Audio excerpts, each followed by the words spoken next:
The following is a presentation of iRacing.com Motorsports Simulations on LSRTV, the voice of sim racing.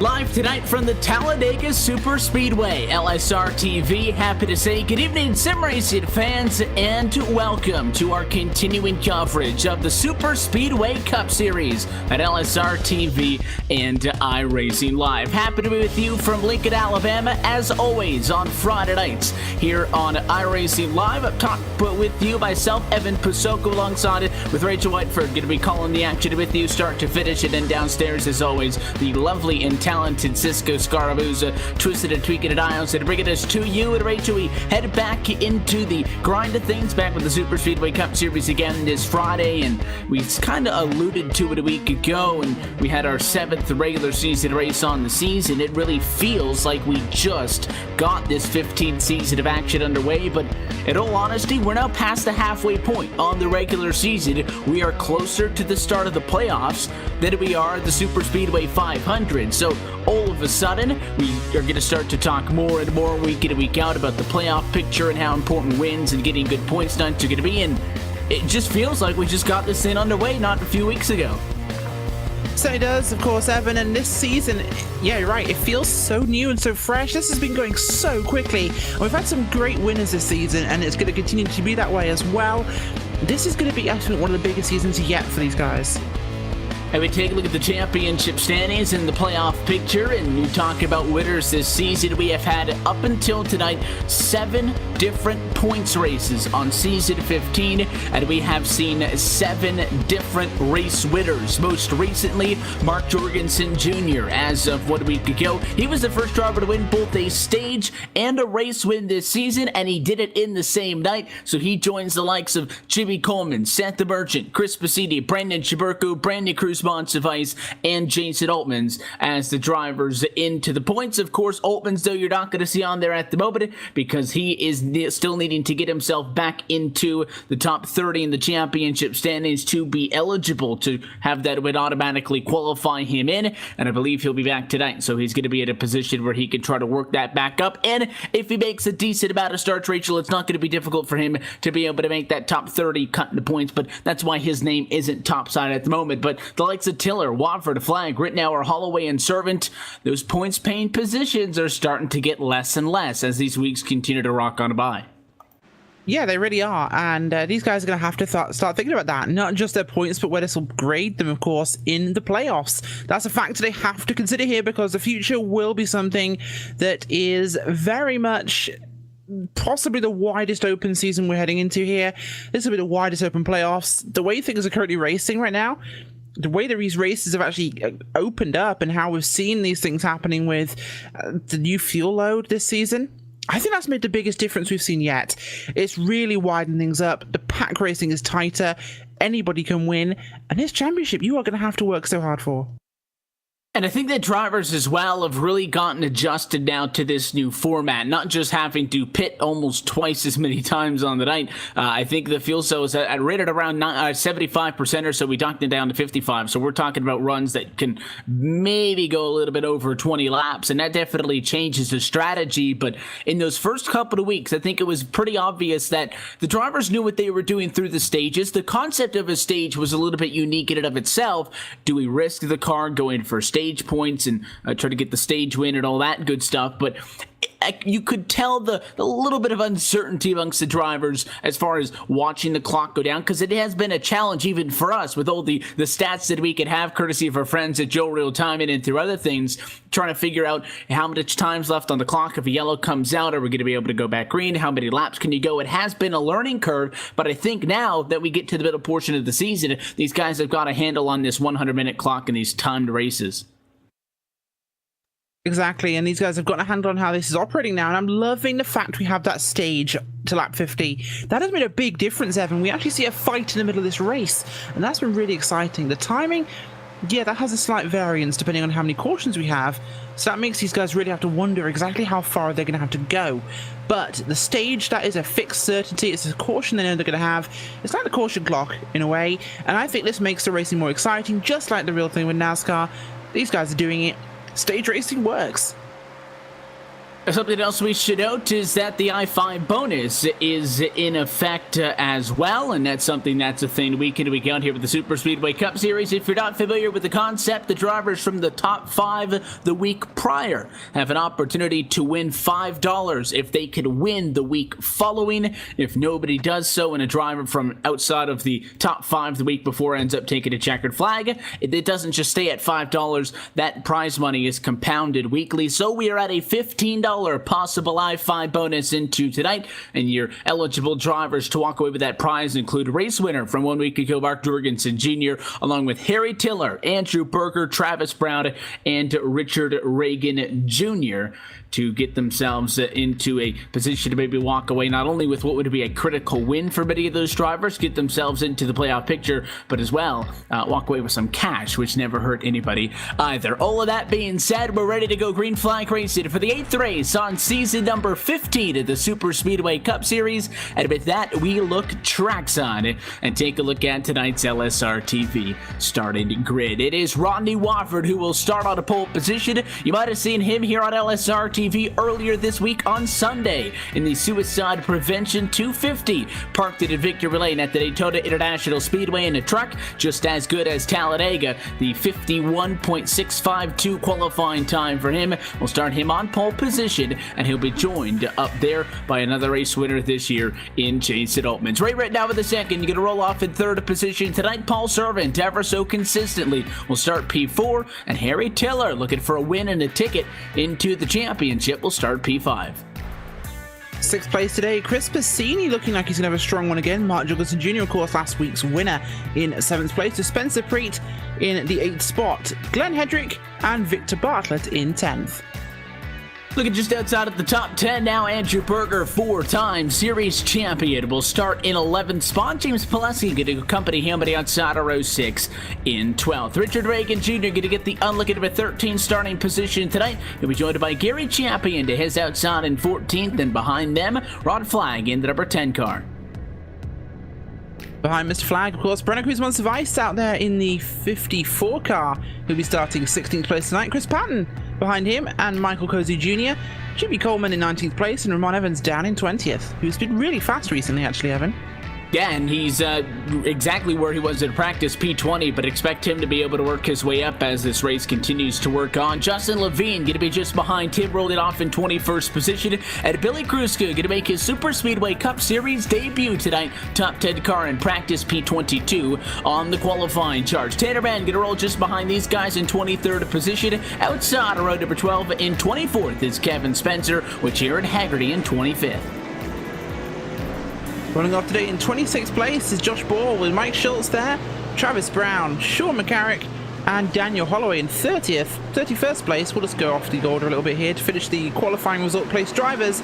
Lee Harrison, last of your qualifiers, Evan. And he was the fastest in practice, so he's got quite a ways to go. So did the drivers from this point on that did not take a time to qualify. 32nd for Seth the Merchant, Brandon Chaburko back in 33rd, Logan McAndley in 34th, and Andy Kessler P35.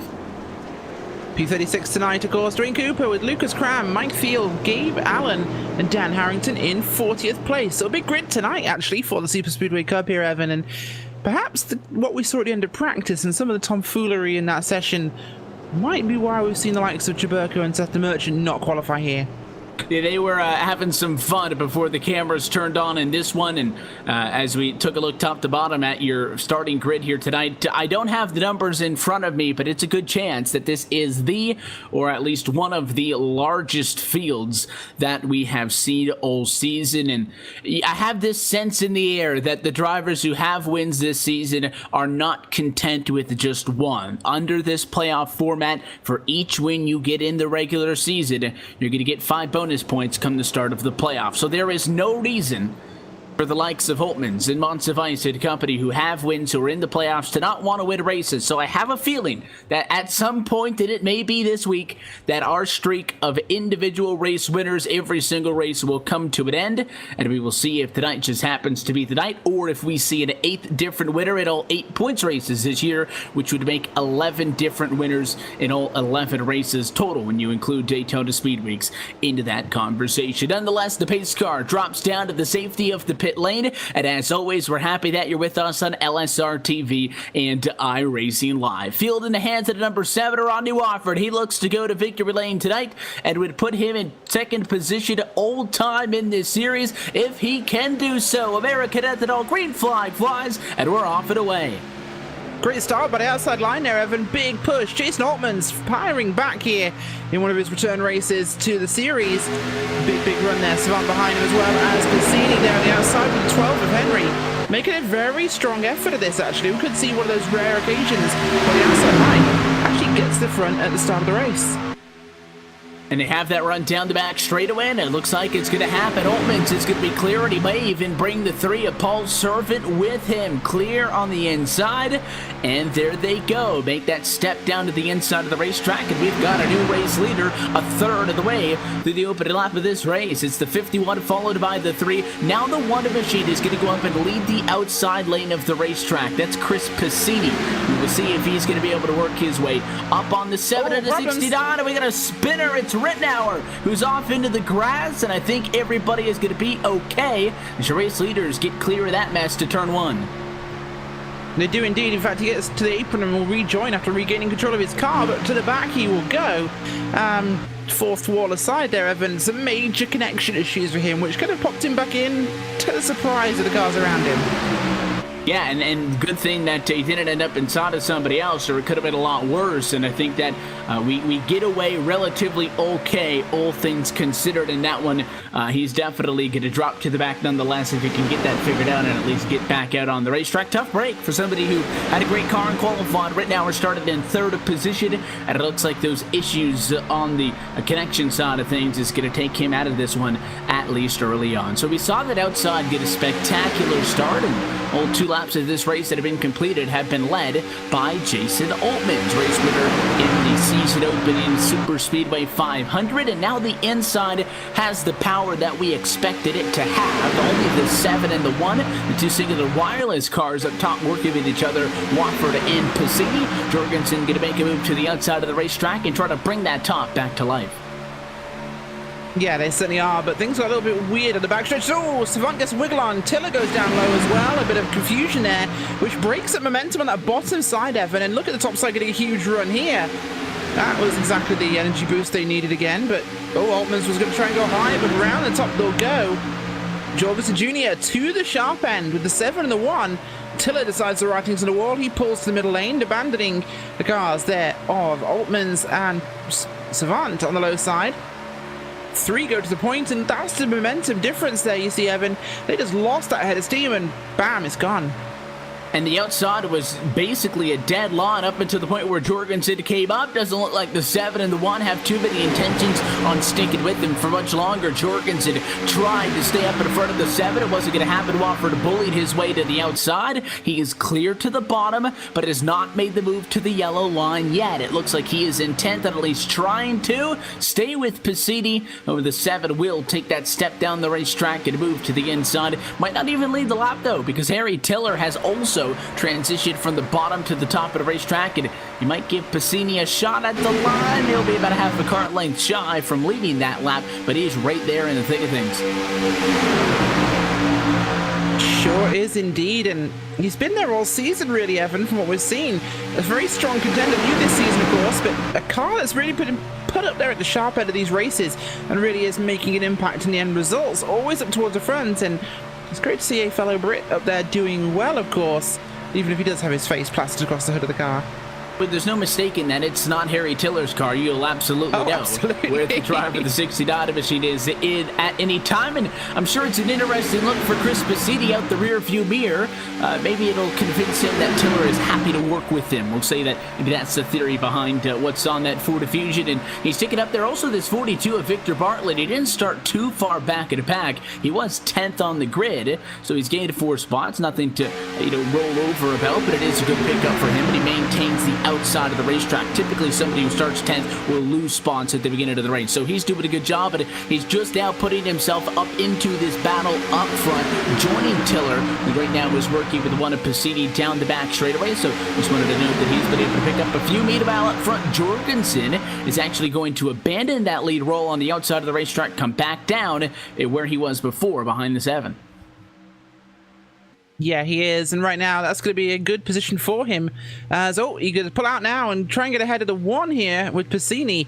Make a charge for the front here on the front stretch through the tri-oval. Big momentum there for him as loses a little bit there across the line, and he is scored in 2nd place. But not going to have a huge head of steam there on the outside, but only 2 of them. As you see him pulling that little trick there through 1, Evan, he just pulls up a little bit higher and drops down into the corner and gives him a bit of a run. And it does seem to help, but maybe why he's so successful at these places. He definitely knows how to work both lines, and typically that's something that somebody on the front row is going to do. You come up, stall out the momentum with the guy's tops on, and you kind of try to protect and work both lanes. You don't oftentimes see it happen back from the 2nd and 3rd rows of the racetrack, but Jorgensen's been doing a good job of working to both of those lanes, move it up and move it down. He does have a little bit of damage on the left front of his number 88 machine. It doesn't appear to be affecting him at all, but I think that just goes to furthermore prove that he has not been afraid of getting aggressive early in this one. A very committed, I think is a good word, side draft is the key to the top, but there's issues behind your race leaders. Someone's spinning, and it looks like it is right at the start finish on. It's Andy Kessler. Yes, and he is. Andy Kessler with problems early on, and he's not going to be happy with this as, well, I think he made a bit of a bet before the race, and that's not going to pay out today, I don't think, for him, as contact with the furniture entry of the 56 car way back there with problems. Gabe Allen just getting into the back corner of him, hooking him round hard into the outside wall. Oh, big impact there for Andy Kessler. And that's a tough pill to swallow because, again, the guys up front were doing well. This was for 32nd position, and I don't really think the 56 of Allen had any intentions of being very aggressive, but that inside line at Talladega is the loosest place that these guys will go all season long, and it's always a risk to make any sort of movement to the left or to the right of somebody's back bumper. And that overhead shot, I think, was the best one. You can see the 56, he moved up just a little bit, tried to correct it, but it came down. He turned that 98. He didn't even get up to his quarter panel and turn him. It was just simply the movement on the back bumper that sent Kessler up, and it was a huge hit into the outside wall. Again, it was well back for the race leaders, and a caution that I think could be avoided, but I think that's just a tough break for both of those drivers involved. It didn't really look like any overdriving from either of them. No, one of those poor unfortunate accidents really in these situations, which is just going to happen in motor racing here, Evan, and it's something that happens in Superspeedways. Well, lap number 9. We're kind of halfway through that first segment here, so once again, actually, we put ourselves into a one-stop here to the end of the first segment. So curious, I would expect at least drivers to be down to the pit lane as we work through again the opening stage of this race. Top of your screen is going to show that clock counting down, but what is important at the moment is that we are at lap number 9 of 50 in the opening stage of this race, and this caution isn't all that terribly timed. It looks like everybody's going to be down to the pit lane. If we were to go green off of the ensuing restart, we would be able to make it to the end of the stage with 1 green flag pit stop. So if that happens, not a terrible caution flag early on, considering that only 1 driver was involved. We'll see if anybody wants to take tires, though, or if fuel only is going to be the call. A lot of it has to do with how much time you're going to be taking on fuel. Looks like right sides for the 7, left sides for the 51, but 2 tires. The overwhelming call, and did Tiller beat the 7? No, just shy, but may jump up to 2nd. Interesting positioning there. That'll be one to find out about, of course. But yeah, wow. Monster of Ice up there early on. This will be really important for him. Perhaps a gamble, though, at this stage. Yeah, and I think that anytime you're going to kind of stray from the norm and try something out, it's obviously a gamble. Victor Bartlett, the 42 Bichette, also not coming down to the pit lane, and Richard Riga Jr. So you've got 3 drivers who stayed out. They went to 1, 2, and 3. It could work, but in a very limited construct, because if we get a yellow in 3 laps, we can again get to the end of the stage, only 1 more pit stop. Pitting then wouldn't help you. I don't see everybody else coming down pit road. But if we get another yellow in 10 laps, which would be right to the end of how far these guys would be able to go out of fuel, it could work out. That'd be a hell of a risk to take, so I wouldn't be completely shocked if they might come in and top off as the lights go out on top of the pace car. Bartlett might, especially because he'd let a lap. But typically, if somebody were to do that, to stay out, to try to get a bonus point for lead at a lap and then pit and then drop to the back, I would expect that to be from somebody outside of the top 20 or outside of the top 30. These drivers, respectively, for Bartlett, Monsivice, and Reagan, started 10th, 16th, and 13th. So it would be a lot of positions to give up early on. So we'll see how it plays out and if they do or do not decide to pit. Well, of course, pitting's going to be interesting, but I think some of the guys who stayed out may have missed a trick here. This stop on essentially around the lap 9-10 mark, it safely puts you in that window for a stop. But do these guys think there's going to be another caution soon? That could be the question, of course. This bunches the field up for a restart. Cautions breed cautions. Who knows what will happen? And it doesn't look like they have any intentions of making a dive down to the pit lane. The other thing to consider is, I would think you need at least 2, maybe 3 cautions. You could do this entire stint with 1 stop. Again, we're saying the drivers who pitted can go on 1 stop because they've already pitted once. You take 2 pit stops to get to the end of this thing under green, no doubt. You can go maximum 22 laps is kind of pushing it, and you got to go 50 laps to end the stage, so you're going to run out of gas at lap number 44. But under yellow, you're saving about 50% of fuel. So very rough math says that if you can get maybe 12 laps of caution, you might be able to save those 6 laps of fuel. And I don't know if it's a realistic idea to say, hey, we're going to get 3 cautions. I don't know if 3 is the exact number. That's the reason why I'm just here speculating, and I'm not sitting on top of the pit box for some of these guys, but they could be. They didn't look like they were at all considering pit road sometimes, Rachel. We'll see drivers stay out, and they'll kind of walk that yellow line to the entry of pit road just looking to see if the guys around them are going to pit. They had no intentions of pitting, so maybe they are committed to hoping to get a couple of yellows. If you think about it, Evan, actually, you're in a situation where I think a gamble can be safe sometimes, because this puts you at the front of the pack. There's less likelihood of being wrecked up here. So you get to save that backup car for later on when you might need it and you want to get your elbows out, of course. But again, bunches of pack up, chance of caution is higher. Again, so you're in a great position there. Plus, you do it now, you get another caution, you've actually net gained position. So it's a great call. If it goes green, though, it's a problem for them. But at least they're not a small number of cars. They will be able to hang with in terms of speed.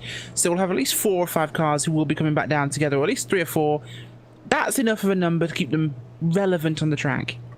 And I think that you can see they're saving fuel because Monsivice is down on the flat of the racetrack. The 46 Reagan is as well.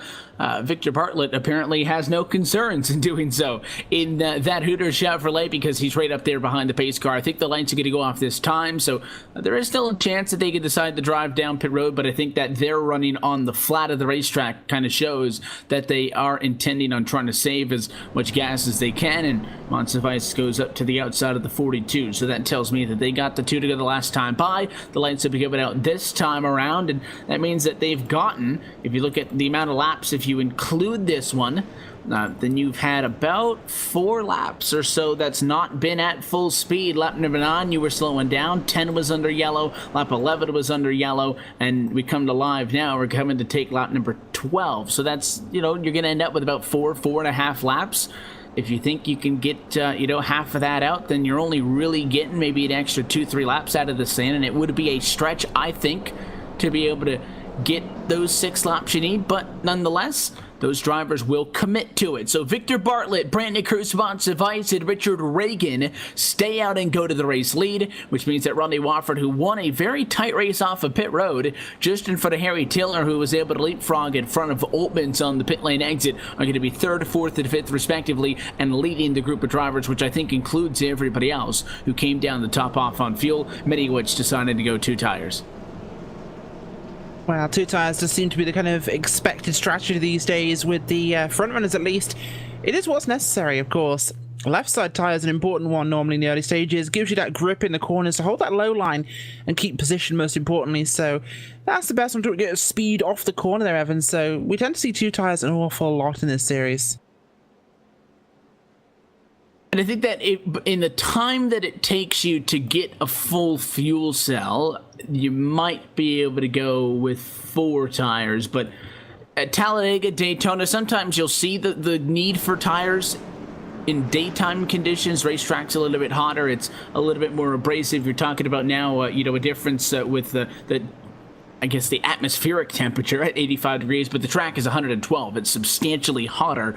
Night races at Daytona, that's basically an even split. It's the same temperature, so you wear a lot less on the tires. And I think in those races, we see a lot more no tire calls. I think 2 tires is going to be the way to go. And with the 7 having gone, with left side tires, he'll probably take 2 rights the next time by. And for Watford or rather for Jorgensen behind him, going with left side tires this time, and then right sides, they're kind of switching back and forth. So you are getting all 4 of those tires changed. I think just not 4 tires at once at any given time. We'll see if they kind of follow through on that as the night goes on, but a restart due up as the pace car going to make that left-hand dive down once more, and we'll see what Victor Bartlett can do from up front in this race. No fresh tires and no fuel. The car is going to be a little bit lighter. The key is going to be getting off to a good start. The outside was fantastic that first time, and we'll see if they can do it again as they take the long, slow roll at 65 miles an hour to the exit of the Tri-Oval, where the American Ethanol green flag flies, and we go green again outside on it. Oh, look at Tiller on the low side already, getting underneath the 46 car. We've got some backups going on. It's 3 wide already here. Tiller easing his way in there under the 46. He finds himself trapped, and Tiller gets pushed down. Not what he wanted. Can he rejoin safely? Oh, no. He's going to get bumped again. Tiller in a really bad spot there. And it's really compounded by the slow start we saw from those guys on the older tires. Didn't quite have the same grip, and that really caused a near bottleneck.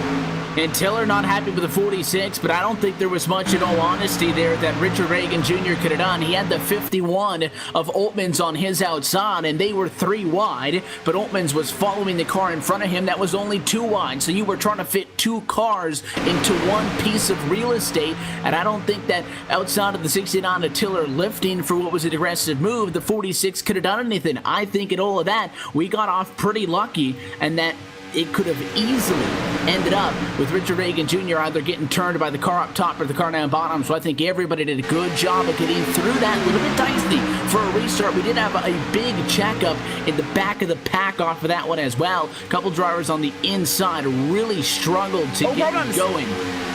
Big problems, Evan. We got a big crash there. And that was Oltmans. He could have been a backup car after being helped into the outside wall there. Big scatter behind him, though. And I think multiple collisions.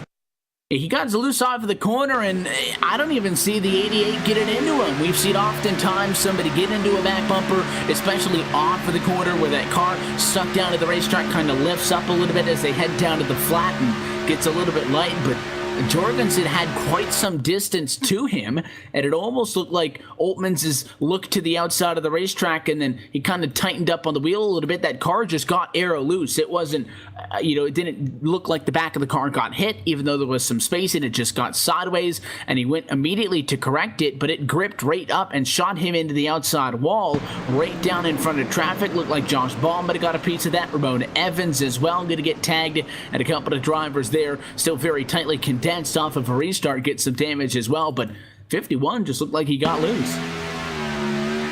Yeah, he did, and Altman's really, Ramon Evans got really in the wrong place there. He just had no place to go, and bam, straight into the spinning car there of Altman's. Oof, well, looks like the guys who gambled may have just won. And I think the best shot of that might be off of the front of the 88 machine. It would be difficult to tell because they definitely were close. But at least on that overhead shot, I think showed it the best. We tend to show you that one first, and you could see, I think, pretty clearly some separation between Jorgensen and the driver in front of him. But we come back under caution flying conditions. It means that the guys up front are going to be able to stay out for more laps under yellow, save more fuel unless they decide to pit. Split decision. More drivers down pit road, and this one really confuses me. Monsivice is in. You cannot get to the end of this stage pitting at this point. The 42 is going to be in as well, but even Richard Regan Jr., Harry Tiller, they're pitting too. Yeah, interesting. And this is where those guys that gambled have really been in a good position because, well, the guys around them who were going to be racing actually up front, that's put them in a reasonably good position for this. But Monsivice seems to be sitting on pit road an awful long time there and a very slow getaway. So I'm not sure what he's doing, but he's lost a lot of spots there after an incredibly slow stop.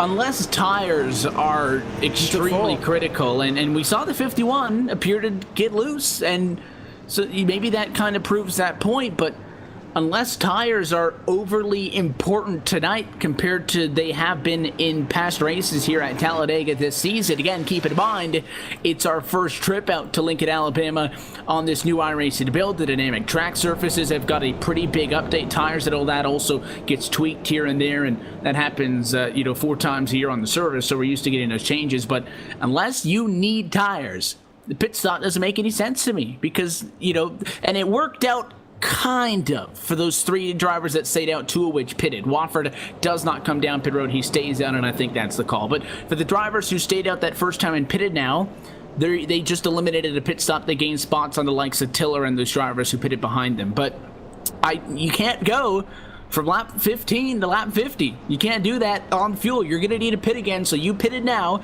You gave up about 15, 20 positions, and you still have to pit just as many times as the guys in front of you do. So if it's not tires, I can't come up with a reason to pit, but a lot of guys did. Not a majority of the field. They were in the minority here. Most cars stayed out, but there was a fair number of drivers who did come down. Certainly were, and that's of course the situation we didn't really expect at that point. It's shaking things around a tad, but things tend to be kind of in the filter ballpark we really expect. I'm still not sure why Monsivice took 4 tires though. That was an unusual call. I mean, everybody else took 2, but he's going to put 4 on, and that lost him a lot of spots. Nonetheless, the 88 Jorgensen is going to end up back on the front row of this one. Still working with that left front damage that I had noted a little bit ago on that first run. He has not been back down to the pit lane since that first time down, and obviously did not want to take the quick repair and waste that on relatively minor damage. I'm sure he was getting some of the damage repaired as he sat down in the box. You get, 6 seconds of it fixed is going to be a 2 lot, but I think a smart decision by him to turn off that quick repair option and not waste it on minor damage and then get major damage a little bit later in the race and then not have it as an option. But drivers continue to pace behind the pace car. And Monsivice back. Yeah, he's Monsivice back down pit road again. So, and you would just noted as well when they were pitting that he was very slow off of pit road the first time as well. I think he's just gambled and gone and filled his tank. He's brimmed that tank off to see if he can go a little bit further than these guys and maybe make it somewhere relevant. Because whilst this isn't even a good time to brim the tank and be extra relevant because possibly of the caution, and this isn't even ballpark of making it to the end of the stage. So unusual. Like call. 11 laps shy. Like it's not even what close. He's thinking. And like I said, I'll say it many a time. It's our job to kind of analyze what's happening, and there are people who are much smarter than me who can figure out strategy. And I am not that person who gets the final word on this, but I don't understand the initial trip. And there's a couple of things that we may not be aware of. You have a penalty, or you got damage, or this and that and this and that. But I don't think, I guess I could say, I know that if you pit at lap 15, you cannot make it on fuel to lap 50. And I also know that if you come back in and top off at lap 17, you still can't make it to lap 50. So that's all I can say. That's the best I can offer. Certainly is, of course. We'll get this restart going on another lap or 2 here. We've got Wofford, Jorgensen Jr., Savant, Berger, Passini, and Flag. That is your top 6 at the moment right now. The Merchant up there, actually, from not qualifying. Qualified 32nd, no time, up in 8th place, so he's making his way forwards. We have seen a couple of drivers pick up right outside of the top 5. Titterman 23rd to 7th, Seth the Merchant 32nd to 8th. A couple of big movers up there. Watford a pole sitter, though, despite the fact that he started on pole, again, had to use that strategy, staying out under the first yellow to be able to get the top spot. Looks like the lights will go out on top of the pace car this time, and we'll get back at a green flag racing condition. Coverage of tonight's Super Speedway Cup Series is brought to you by Joel Real Timing, the official timing software of LSRTV. Whether you spend your time on the sim behind the wheel, on top of the pit box, or from the spotter stand, JRT is your go-to software for iRacing timing and scoring analytics. You can get yourself a Bakes' download or buy the Pro version today online by heading to joel-real-timing.com for more information. So lights out on top of the pace car. We'll have 18 laps in the books. Again, the clock at the top of your screen is where the ball stops, but that is the time to the checkered flag. First and foremost, we race to hand out bonus points in the stage, which has been a huge part of strategy in these races, and that's why we're letting you know about laps, even though the clock is up at the top of your screen. 18 laps will be complete as of this time by. That still leaves us with 32 laps to go in the stage, well outside of the fuel window, and some drivers have pitted 3 times now. Yeah, unusual strategy on some of these guys' parts. I'm not sure I'd have been in those positions myself, but we'll see. Perhaps some people trying to hope things will go a certain way, but I don't see the logic in some of them. We'll have 36 cars scored on the lead lap for this restart. Drivers 1 lap down includes Andy Kessler in 37th, who we saw get turned into the outside wall to bring up the opening yellow flag in this race. He's accompanied by Jason Altmans, who is down 1 lap in 38th spot. Jared Haggerty 3 laps down. The number 6-4, a little bit of a different paint scheme for him this week, is 3 laps down, 39th position, and Lee Heron is 40th in 4 laps down, but I believe his night is officially done. The 11 machine, we had said on that last one, and I don't think we got a shot of it because things got really dicey up front at the same time, but on that last restart, there was a big check up about 10 rows back on the inside. That was Heron's car who got checked up and then got hit in the back end, and it caused a couple of cars to scatter. So just to provide some context on why he has brought that car behind the wall and is up until this point the lead driver to retire so far tonight. Pace car, though, going to go down, and the field going to be in the hands of the 7er Rodney Watford as we look back to get up to speed. We do indeed, and that American Ethanol green flag will be out in just a second's time for these guys as they will get themselves back up to pace. Watford and Jorgensen Jr., Paul Savant, Andrew Berger, top 2 rows, big names. Green flag going to fly. Outside is 1. All 3 restarts, and they're going to get that 3rd one there after getting the first 2. Jorgensen beating the 7 machine to the line. Topside's going to be a difficult pitch, though, down into 1 and 2 to be able to keep that momentum. The bottom is just the place to be this time through, but it looks like despite the fact he didn't get the best start, the 7's got help. Servant's there. Passini's there. The 57 to set the Merchant into the picture is there as well. It gives the inside the advantage.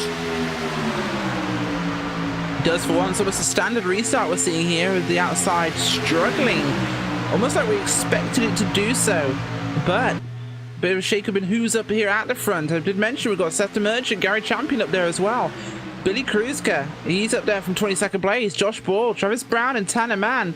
All these guys who are a little bit further back now, getting themselves into good positions now, so really shaking the grid about.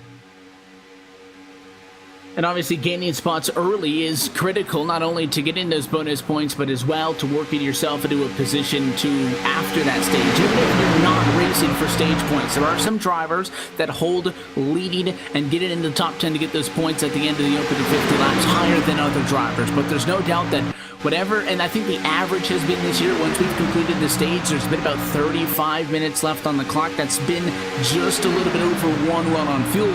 So you kind of have to be competitive towards the end of the stage to be in a position to fight for a win come the end of this thing. And we have a huge grid tonight. As noted, 40 cars started this race. We've lost a couple of them. Many are just sitting a few laps down, but still on track. But with 35 drivers on the lead lap at the moment, that is a lot of drivers on the lead lap and not a lot of points paying positions for the end of the stage.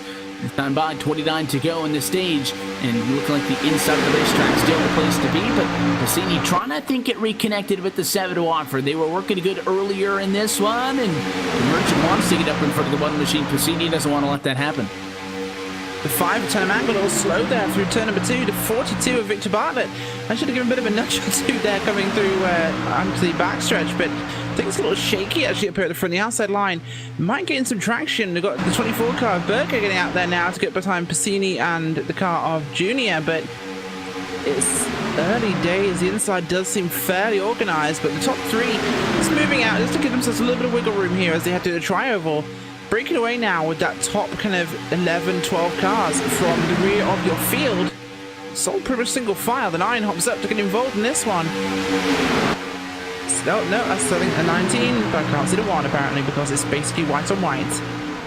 And the outside doesn't have a lot of folks up there. There's just the 1 and the 88. There's more cars coming. A 24 machine trying to get into this at Andrew Berger. Even a 40 to Josh Ball, who just made a move for the inside of the outside of the racetrack, trying to build up some momentum. The 1 and the 88, just 2 of them, they can stay top 5 on the outside all they want. 2 cars can be even with 7 or 8 or 9 on the inside, but I don't think you're going to pass that many cars by yourself.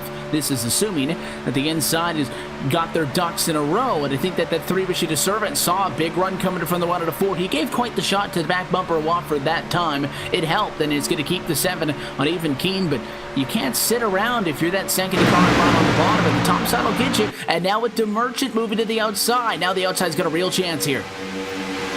Oh, big Robin's fire gets tipped up hard, and Tiller gets the full brunt of that one as caution will fly here on lap number 23. As 42, Bartlett just tags the 5, and up he goes. Huge smash. Nails Harry Tiller's machine, and wow. Caution out again.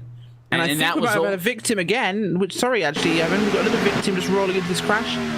And you won't believe it's the 83 again, who comes into a second crash from way back and gets collected. I was just thinking, I mean, that looked exactly like what happened to Kessler.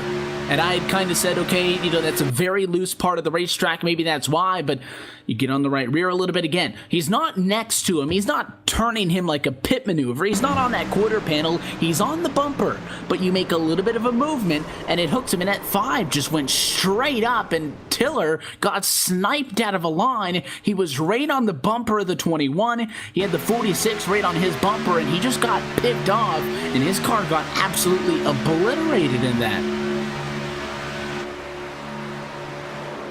Certainly did, of course, and that was huge.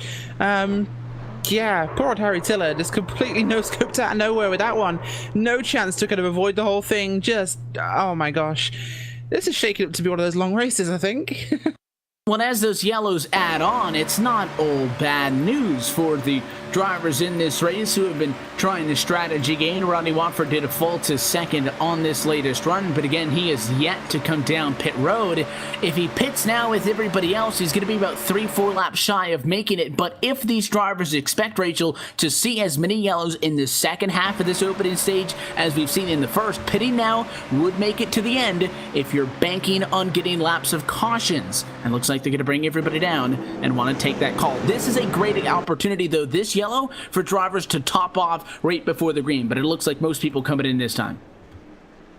It is indeed. Written out a second, set to Merchant and the 19 of Karuska staying out on tracks. A bit of a strategy play there, along with the 46 car, who will also stay out, but most, like you say, going down pit road. So 4 non-takers, the rest going down.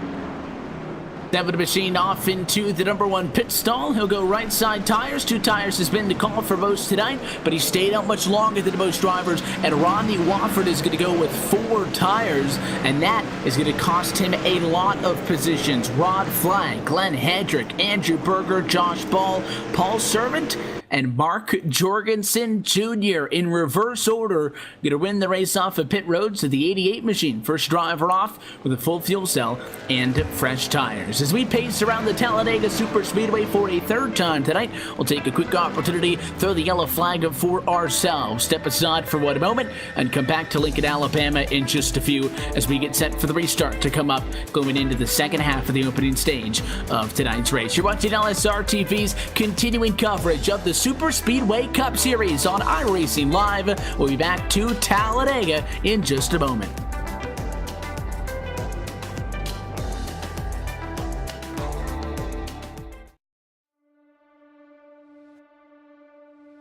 When I was 16 years old, I was working in a Goodyear tire store, and my boss actually built an old dirt car, street stock Monte Carlo. Went with him one night, fell in love with it. It was a hell of a race, hell of a party, and a big fight afterwards. I was like, this is it. This is it for me. It wasn't long after that, I was driving an old 78 Camaro out of the weeds at that guy's farm. We pulled that thing out and made a race car out of it, and away we went.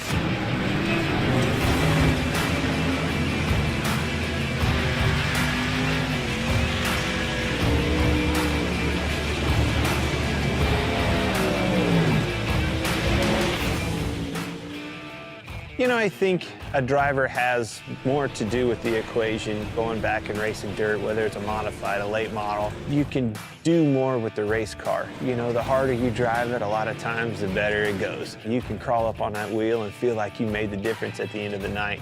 Asphalt car, you can't overdrive them. Well, that was the first thing that I had to learn right off the bat is, oh my gosh, I've got to discipline myself, not overdrive this thing, and that's how you get the most out of it. Truth be told, communicating the right information to your crew and your crew chief so they can do their job and make their appropriate adjustments for you to go faster and do your job is probably 90% of the game in our world. I've always loved late models. You know, my dream was to be a late model driver driving for a living across the country like Daryl and Don do that drive for me. I mean, that was, truth be told, that was my dream, you know.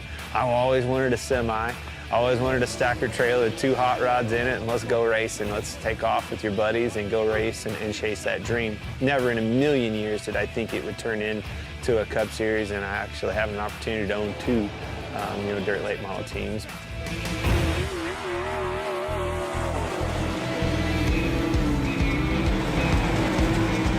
When you think of iRacing, you don't think of a video game. It's not. It's way above and beyond any of that.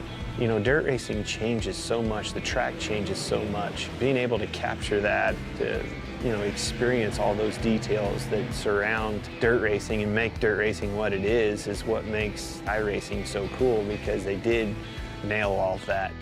I knew when they came to our shop and scanned cars and went to the detail of getting that car right, I knew that it was going to be over the top, because it blew my mind just the work that went into making sure the car itself was legit. This sport has been around a long time. The competition can't be replaced, and that's what brings people back to the racetrack week in and week out.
Welcome back live to the Talladega Superspeedway, working under caution flight conditions. In tonight's 8th race on Season 15 of the Superspeedway Cup Series, happy to have you with us on LSRTV, your home for sim racing. Lights on top and a pace car out as of the last time by, and you've been able to keep with things in LSRTV non-stop, just kind of tracking drivers on and off of the pit lane. It is going to be a stretch as we come to a restart with 23 laps to go in stage 1 and the timer closing in on 1 hour left to go in tonight's contest. To be able to make it to lap 50 with the fuel on board, you need at least 1, if not 2 cautions. If we go green, Rachel, the door is wide open for pit strategy, because you're not going to need much more than a splash to get that little bit extra. No, it's going to be absolutely on point for this one. We're probably going to have a run here, but I still think with the way things have been going tonight, about 10 laps, what's in the caution? Just got a feeling tonight, Evan. Got a hunch, and as we've said a couple times, it is a thick field. Still 34 cars on the lead lap in this one. Had noted earlier that Lee Harrod was the only driver who had retired from this race. Ramon Evans has since parked his car, and James Pileski was parked by race control, who will end up coming over the back in 39th position. So 3 drivers with the DNF so far to this point. We get a first look, though, at Seth DeMerchant. Did not qualify, was the first driver to start without a qualifying time that put him in 32nd position. Well, less than 32 laps later, he's up front, and he's going to bring us back to the green flag with Billy Kruska, his first ever start in the Superspeedway Cup Series, looking for a lap lead on the outside of the front row as we bring them side by side. The 19 wants to get going. You can see him trying to get up on the wheel. The Merchant advantage to the inside as we get off. Oh, big jump by DeMerchant there on the inside. The outside, though, huge head of steam. DeMerchant's going to just fall back with no one to help him here, although Johnson Jr. is going to drop down and secure that spot. If you actually are, wow. I thought they'd all steam past DeMerchant there, Evan. That was going to be a given, but wow, the inside getting a shove here, and round they go. I didn't think they wanted the 19 with them. Oh, 4 wide in the back. 4 wide. And that's way back in with the 46.5 wide now. As somebody's dropping back, it's Reagan Jr. on the apron, getting way out of that. So they were 5 wide down the back straightaway. It was the 42, the 52, the 77, and the 24. They will figure that out, and they are now going to go 2 wide coming off of the corner as everything gets sorted out. And Seth DeMerchant's going to maintain the race lead. Jorgensen going to move to 2nd, and Kruska will let us back to green on the outside of the front row. Has no friends apparently. In week 1, he's yet to build up any alliances. Nobody wants to go up there with him. He'll fall to 8th just like that. He does indeed. That really changed things around somewhat, but the out front single file here, and it's going to the race up in lap number 29, and wow, this could actually be a fairly quiet one if things settle down the way they're looking to be at the moment.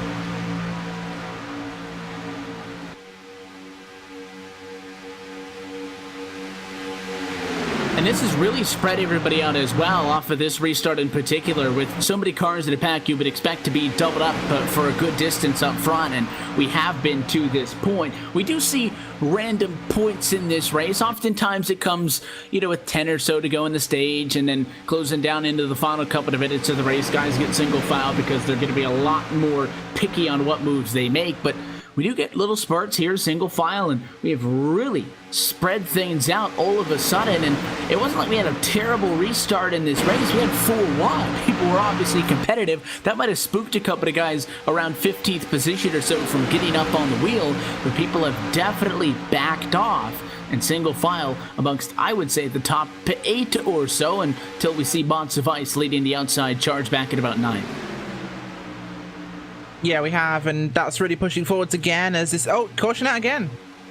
And it's behind your leaders, and it is the 5 of Tanner Mann. Second time that Tide Chevrolet has been involved in an incident. We'll take a second look at this one, and more contact on the back bumper. We'll take you with a second look at this one. It looked like the number 5 of Tanner Mann, running in 35th position, was trying to get around Sean McCarrick, who was slow in front of him. The 5 goes to the outside, and looked like the 56 machine was, I think in all honesty, Gabe Allen was trying to help him. He wanted to go up top so they could both get hooked together because they were falling significantly off of the cars in front. You could see that the lead pack wasn't for quite some distance, and you just can't make that transition, especially when there's a speed difference. We've seen drivers get turned, Rachel, in a bump trap, but when you're faster than somebody, you can't finish moving up to get flat with their back bumper when you're on the left rear. You got to get up and then get to the bumper. You can't do both at once, and that 5 didn't stand a chance. No, it did not. An unfortunate end for that one, but We've seen an awful lot of cautions here and not very many laps between them. This is starting to be one of those races. On something else we said earlier, and again, I have not been on track at a 40 car pack in these cars with the fixed setup that everybody's running, so I can't comment as to the handling conditions of these cars explicitly. But we are working on a new iRacing build. There have been some changes. If you pit now, you're going to be able to make it to the end. I was talking about that gamble. It's a split decision. Looks like Ball going to stay out. Looks like the 7 of Watford going to stay out. Chaburko as well. Almost a 50-50 split on the call. If you're pitting now, you can get to the end of this race. If you're not, you are going to have to save fuel. Oh, certainly. And, well, saving fuel at this point. Everyone's coming in for fuel here, so everyone knows they're going to make this to the end of the stage and possibly a little further. Might have some people stay out on the lap 50 caution as well. Looks like most guys just going to barely top it off, though. Jorgensen in the box for no more than 2 seconds, just trying to, I think, get to lap number 50, get that little bit extra to be able to make it to the end. And that would have been what made the strategy so fun if we were to stay green to the end of the stage, was you'd have drivers not taking tires, just getting a splash and go and trying to, barely get to the end. I don't think that if you came up 2 laps shy of fuel on making it to the end, you would necessarily sit in the box and get all the fuel. We'd see drivers do what Jorgensen just did, and that is just to top off. But I believe the 88 machine on slow on the inside may have gotten a speeding penalty on pit road because he's being dropped to the back. Yeah, that'll suck for him, of course, but it's going to have to be what it is. Of course, Ramon Evans is retired now from the race. He's down and out. Tanner Mann, I think he's still running. Tiller is running, but he's back 2 laps down, unfortunately, back there. I think he's going to wave around this time by, so that'll be 1 for him. But, yeah, this has been a very topsy-turvy race tonight. Jason Altman's back up in 8th place. That'll be good news for him. Of course, he was down and out earlier on after his crash, but recovering well. Chaburko, though, up in 3rd. Well, the cat is amongst the pigeons now. So the guys up front have to save fuel, and they are riding the apron. That's the universal sign for I'm trying to stretch my fuel cell. Ball's down there. The 7 of Watford does not care. He did not care the first time either, I believe. He just stayed out up on the racetrack even when he was staying out on those first couple of yellows. But you got that 22 at Chaburko, who, shockingly enough, Rachel, we have not talked all that much about. We noted that DeMerchant started 32nd and did a great job of working his way up to the race lead. Chaburko started just 1 spot behind him in 33rd, and I'm not sure we've seen him at all top 15 up until this point, but all of a sudden, he's right to in the Hornet's nest and looking to make some noise late in the stage. Certainly could be, and that'll be really interesting to see if that one works out, of course. Always like the late calls and the Hail Mary moves in these races. It could always pay out, especially with a stage win.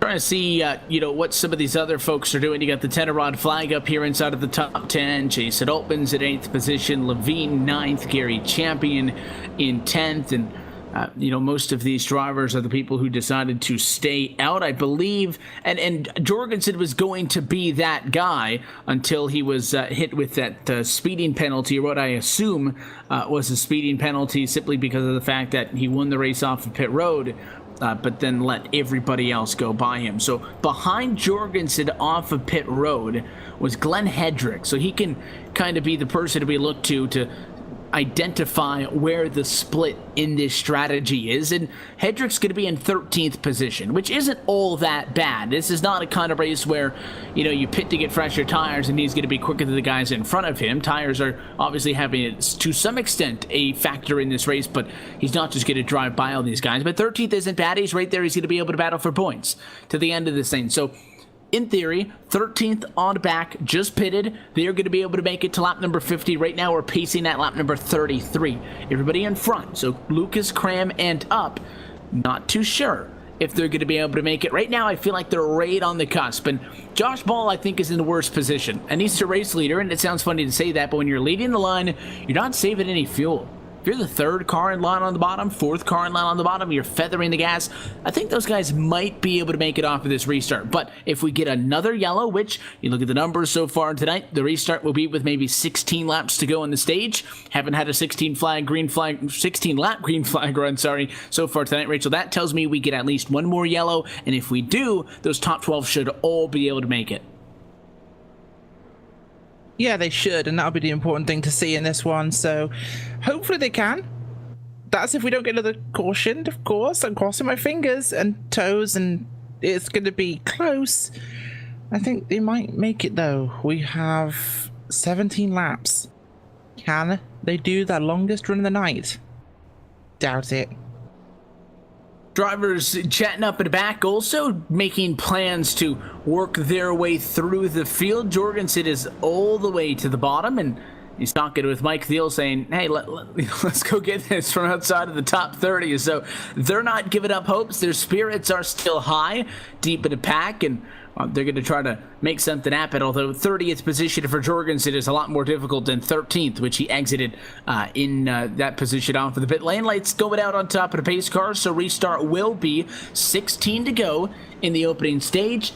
Something else that we should say, though, is we have crossed the halfway point, I believe, in this race on time, or at least closing in on that point, but the clock is closing down on our 100 minutes that we started the evening with, and we have, I think, just going to get to that halfway point on this lap itself. So we'll obviously hold off and give you your iRacing Midway race break at the end of the stage. It'll be a good opportunity as well just to let you know who walks away with stage points and all of that good stuff. Up until last week, nobody had won both a stage and a race win, not just in the same night, but in general. The people who had won them, aside from Puccini, had not been able to win a race. Jorgensen broke that streak as of a week ago, and he won the stage and the race in the same night. Also qualified on pole, so we got the trifecta in all of that. Harry Tiller, just more stats of the stages so far this season, is the only driver to win multiple stages on season 15. Won it from race 5 and race 6. The stars fell on Alabama 250 last time we were here at Talladega. Other segment winners include Servant and Levine. So just kind of recapping you on what has happened in the opening 50 laps so far of this season. Restart will be with the exact amount of cars we had last time, 34 on it. Josh Ball, first opportunity for the returning driver of the number 48 machine to lead it. It is indeed, and we'll see what he does with this one, of course, as we come back to the green flag, this time by...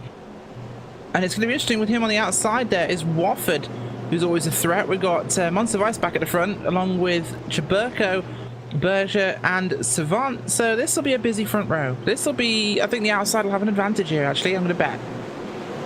They've had it a couple of times tonight. The struggle has been, even if they win to the start-finish line, keeping the momentum up to turn 1 and 2. That's so difficult up top. Monsivice is going to have to get up on the back bumper of the 7 if they want to do so. The guys in the front row want to get going. The 22 at Chaburko sagging back just a little bit as we take the green flag. 16 laps remain in stage 1, and the top side did win at the stripe. We'll see how they navigate 1 and 2. We'll see indeed Monsivice with a big shove there for Wofford, but they're holding very evenly, actually. Again, a great restart for the outside line. A little bit shakier backwards, though, from them, but the front doing very well. Not quite the same oomph they had a couple of early restarts with big launches, but they keep themselves even. Down the Alabama gang back straight away. Spearheaded charge to the outside by the 7 Wofford. Not quite enough to be able to clear Josh Ball. If he had an extra couple of 100 feet, he was going to be able to do it. And now the outside getting split up. Monsivice ends up at the outside of Wofford. I don't think he wanted to. Tried to lift to get back in line, but Rodney Wofford lost so much speed. Monsivice had to commit to the top. The 3 of Paul Serpent is going to follow him. But that mistake, if you want to call it that, hurts all of the drivers on the outside because the inside pulled through. Now Chaburko to the outside. Berger, you can follow him at his back bumper. They've been replaced as your leaders at the top side of the racetrack, and that snap-on Ford may take the race lead this lap. It looks like it will do. Chaburko to the point. Mr. Chumps out front once again with Andrew Berger there. The 24 behind him. They'll both pull down in front of Ball. And 3 wide behind him. Wofford in the middle of Savant there in the 21 of Hedrick on the low side, as now they'll move forwards. The top line not holding any momentum whatsoever. But out of number 4 will come, and it's 3 wide through your bottom end to your top 10. And Chaburko has been able to work his way up front as they work 3 wide, just on the cusp of the top 10. Monsivais still stuck up on that 3rd lane after going that route to pass a slow Rodney Wofford. He has ended up in an odd position. Paul Servant dropping back with him. Maybe they know something that we don't know, or maybe something that we're aware of, but the drivers are overthinking, and that is that you get to the end of the stage. People are going to get very aggressive. Maybe they're expecting things to get a little bit too choppy up front for them to want to put their cars on the line at the stage, and they just want to get out of there. Yeah, certainly are, as we'll have a look at what's going on now towards the top end of your pack, and it's just staying quiet, which is never a good sign in these series. But 14 in the outside there, Levine with Wofford, and the 98, the 42 there up to the top side, the 01 as well. They've not got the momentum, they're sitting stationary now, and it's getting single file as these things do. A little bit further back though, and things are really shaky. It's kind of spreading out behind that group. It's that kind of mid-pack that concerns me though at the moment, Evan. That 2 wide section, the 42 has been around several of the crashes tonight, so we'll have to see what goes on. As up comes Hedrick. Hedrick going to come up, and he will lead that charge. Now 5 drivers topside: Hedrick, Levine, Wofford, 98 machine as well of Andy Kessler, and then that 42 you were talking about Victor Bartlett, followed by the 78. Although Bartlett is going to go down to the inside of the racetrack. Now that mid-pack is basically the lead pack. They've been able to reel in those 3 drivers up front who had a little bit of a breakaway, but 3 cars is not going to be as quick as 20. Oh, and there goes the 24, Andrew Berger. Caution. Big hit for Berger there. That's not what he wanted to have happen, and wow, kind of an unfortunate hit there for him. I'm not entirely sure what happened, but ball seemed to catch the back of his bumper, and well, I guess you could say he was off the ball. Continues to be. Sorry. Just I'll give it to you for the amount of pace laps early. I'll let that one go, but and it appears you can take this incident, put it in turn 2, put it on the inside of the racetrack, put it in turn 3, and it could be every other wreck that we've seen tonight. These guys are not driving into each other 2-3 wide and causing big accidents. These are just minor pieces of contact on the bumper, almost to the point where it sounds easy to say, just don't hit him on the bumper, but it's happened on straightaways, so you can't say just don't get him in the quarter. And again, just the slightest of touches upsets that 24, and just as Andy Kessler did earlier in this race at almost that same spot, the 24 was obliterated, and the 21 Hedrick kind of acted as a shield, kept that car from coming down into traffic. He took the brunt of the impact. If that 24 got spun down even lower, I think it would have been a lot bigger of a mess. Absolutely, watching that back on the super slow-mo is crazy. Of course, Hedrick had a bit of a brown pants moment there, dodging underneath the spinning car of the 24. But he survived just about, as wow, that was a huge hit.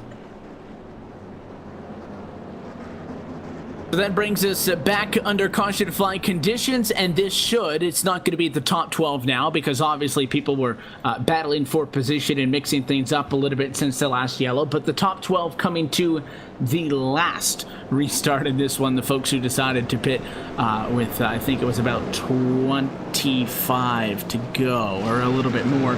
I've had 2 yellows since then. That should bridge them into a spot to be able to make it to the end of this race, or rather to the end of the stage, which will be 10 laps away as of the next time by with the fuel they have on board. Couple of wave rounds as of that time by. Tanner Mann, Harry Tiller, Jared Haggerty going to get their laps back. Well, 3 of those drivers I think are going to be able to get back to one. They were 1 lap down, I believe. Scoring's kind of tricky to tell if they got that wave by before or after the start finish line, but I think all those drivers can actually get back to the lead lap. And they will actually at that point. There's more than 1 lap down, so it's a position where they will just about get away with it. So, gonna be lucky for them.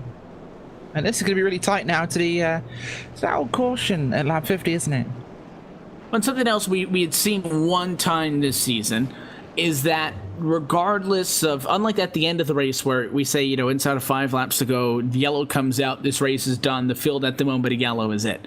That's not how the stage works. The stage is not technically the end of a point in the race. It's basically a competition caution if we're under green. again, to make it easy, to not worry about the technicalities at the end of the stage, but if we wreck at, say, lap 47, there's no doubt, like if we wreck at lap number 97 out of a 100-lap race, you wreck at lap 47 out of a 50-lap race, you're not going to go back green. But we do not freeze the field at that point. So we have seen times this season where a yellow comes out 3 laps before the end of the stage. The guys up front pit because most people are going to pit at the stage break. A lot of strategy is built around that point in the race, knowing that there will be a yellow, and most people will pit at that point. So we've seen people pit 3 laps before the stage end from the race lead and end up 32nd at the time the restart comes around because drivers stayed out. They won't have fuel to make it much longer, but to stay out to lead at lap number 50. So want to remind you as we work into the final 10 laps of this stage, and again, we're keeping you up to date on how many laps are left in this race. You got the clock up at the top of your screen. That is the most critical thing, but right now we're pacing at lap 41 of 50. Just because a yellow could fly at any moment between now and then, we do not give anybody points until the top 10 cars cross the start-finish line at lap number 50. And I think that's big to keep in mind because that's different than how it works at the end of the race itself. Yeah, certainly is. And well, for now, it's going to be an interesting position for them as Brandon Chaburko's mating with the pace car. Not entirely sure what he's up to, but, you know, doing his usual thing. He's enjoying it up front. He's been mid-pack for so often in this evening. I think he's enjoying being up towards the front of the field in this thing. And you know, you got Chaburko, Flag, and Ball 1, 2, 3. I think it would be unfair to not include Hedrick in those names, who's just behind him in 4th position. Oftentimes, when you see races like this that have a very choppy pace to it and a lot of yellow flags early on, that you lose a lot of those big names. They get caught up in accidents, and that has happened in this race so far, but it has not at all diluted the talent level up at the front of the field. It is still pretty dense, towards those top couple of positions, and the incidents haven't really been big tonight either, Rachel. They've been big hits. Somebody gets turned, that car is old but destroyed on impact. And we're getting to the point in the race now where the more accidents we see, the more drivers are going to stop to drop out of this race because they've been involved in their 2nd and 3rd accidents, and that quick repair is no longer available. But we haven't seen wrecks like you expect at a track like this, where you got guys door banging and somebody makes a wrong call, try to move from the bottom to the top of a racetrack or vice versa. They get turned in front of the pack and it's a 25-car wreck. That's what people think of when they think of Talladega. I don't think we've seen a single accident that has involved more than 5 cars, maybe tops. Not this race, but we have in the past. Let's not forget, we've had some big ones in the past, but we tend to get those at Daytona in this series. There's so much track, and these guys experienced at avoiding wrecks. We tend to see, on average, lower car incidents. Even with a big wreck at the front, people tend to manage to dodge it. So it's always kind of one of those 50-50 cases of how big it'll be, but, you know, if Brandon Chaburko's involved, it'll be fairly huge, and he's been surprisingly docile this race. And now that he's up front, I think he's perfectly primed to try to make a splash late in this one. Legs are going to stay on top of the pace car, so we'll step aside very quickly, and we'll keep it locked LSRTV non-stop so you don't miss a moment of what's going on up front. And when we come back, we're going to race to the end of stage number 1. You're watching the Superspeedway Cup Series at LSRTV, your home for sim racing and iRacing Live.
Welcome back live to Lincoln, Alabama's Talladega Superspeedway as we work under the caution flag at lap number 43 in tonight's race number 8 of the season 15 Superspeedway Cup Series Championship. Happy that you're with us at LSRTV, your home for sim racing and iRacing live. Evan Pasoko, Rachel Whiteford topside with you, along with Cisco Scarbo's downstairs in a production trailer. We are working up to a 7-lap to go restart in the opening stage of this race, in which, just as it is in the Monster Energy NASCAR Cup Series, bonus points to be handed out to the drivers who come inside of the top 10. First place gets 10, 10th place gets first. You can do the math in between, that's it. And from that point on, we will then turn our attention to the clock up at the top of your screen and race it out to the end from that point. But we got bonus points on the line. They could be crucial, knowing that there will be a minimum of 5 transfer spots into the playoffs and on points. And we're going to race for it now. If you think these guys have been aggressive up until this point, here we go with 7 to go. You ain't seen nothing yet.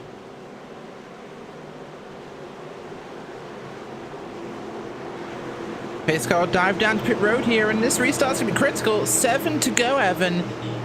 And it's Chaburko and Ball, Flag and Hedrick.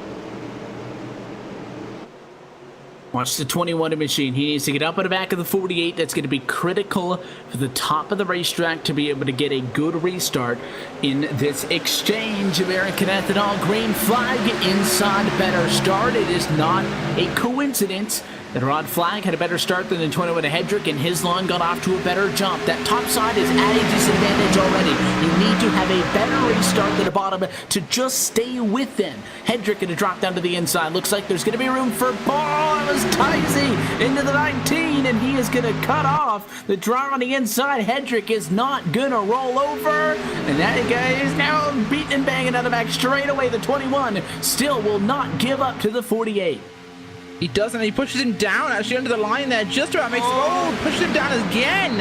Holds his ground there. Ball is not having it, says Hedrick. Hedrick wants to stay in 4th place.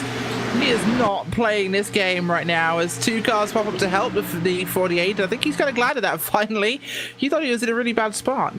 And after all that, Josh Ball didn't want the inside line anyways. He's going to keep going up on the top side of the racetrack. It was a big push by the 72. I don't know if Hedrick got some damage or if he just really hurt his momentum by getting that sideways on the inside, but he just had no speed from turn 4 to turn 1, and it really hurt him. And Josh Ball rockets into a good spot. There goes the 10 of flag, though, from the bottom to the outside of the racetrack, coming to 5 laps left to go in the opening stage tonight from Talladega. And at number 10, leads the outside charge. Made it out of turn 2. That's typically a good spot to make a move. Didn't have a lot of momentum, though, and didn't really go anywhere.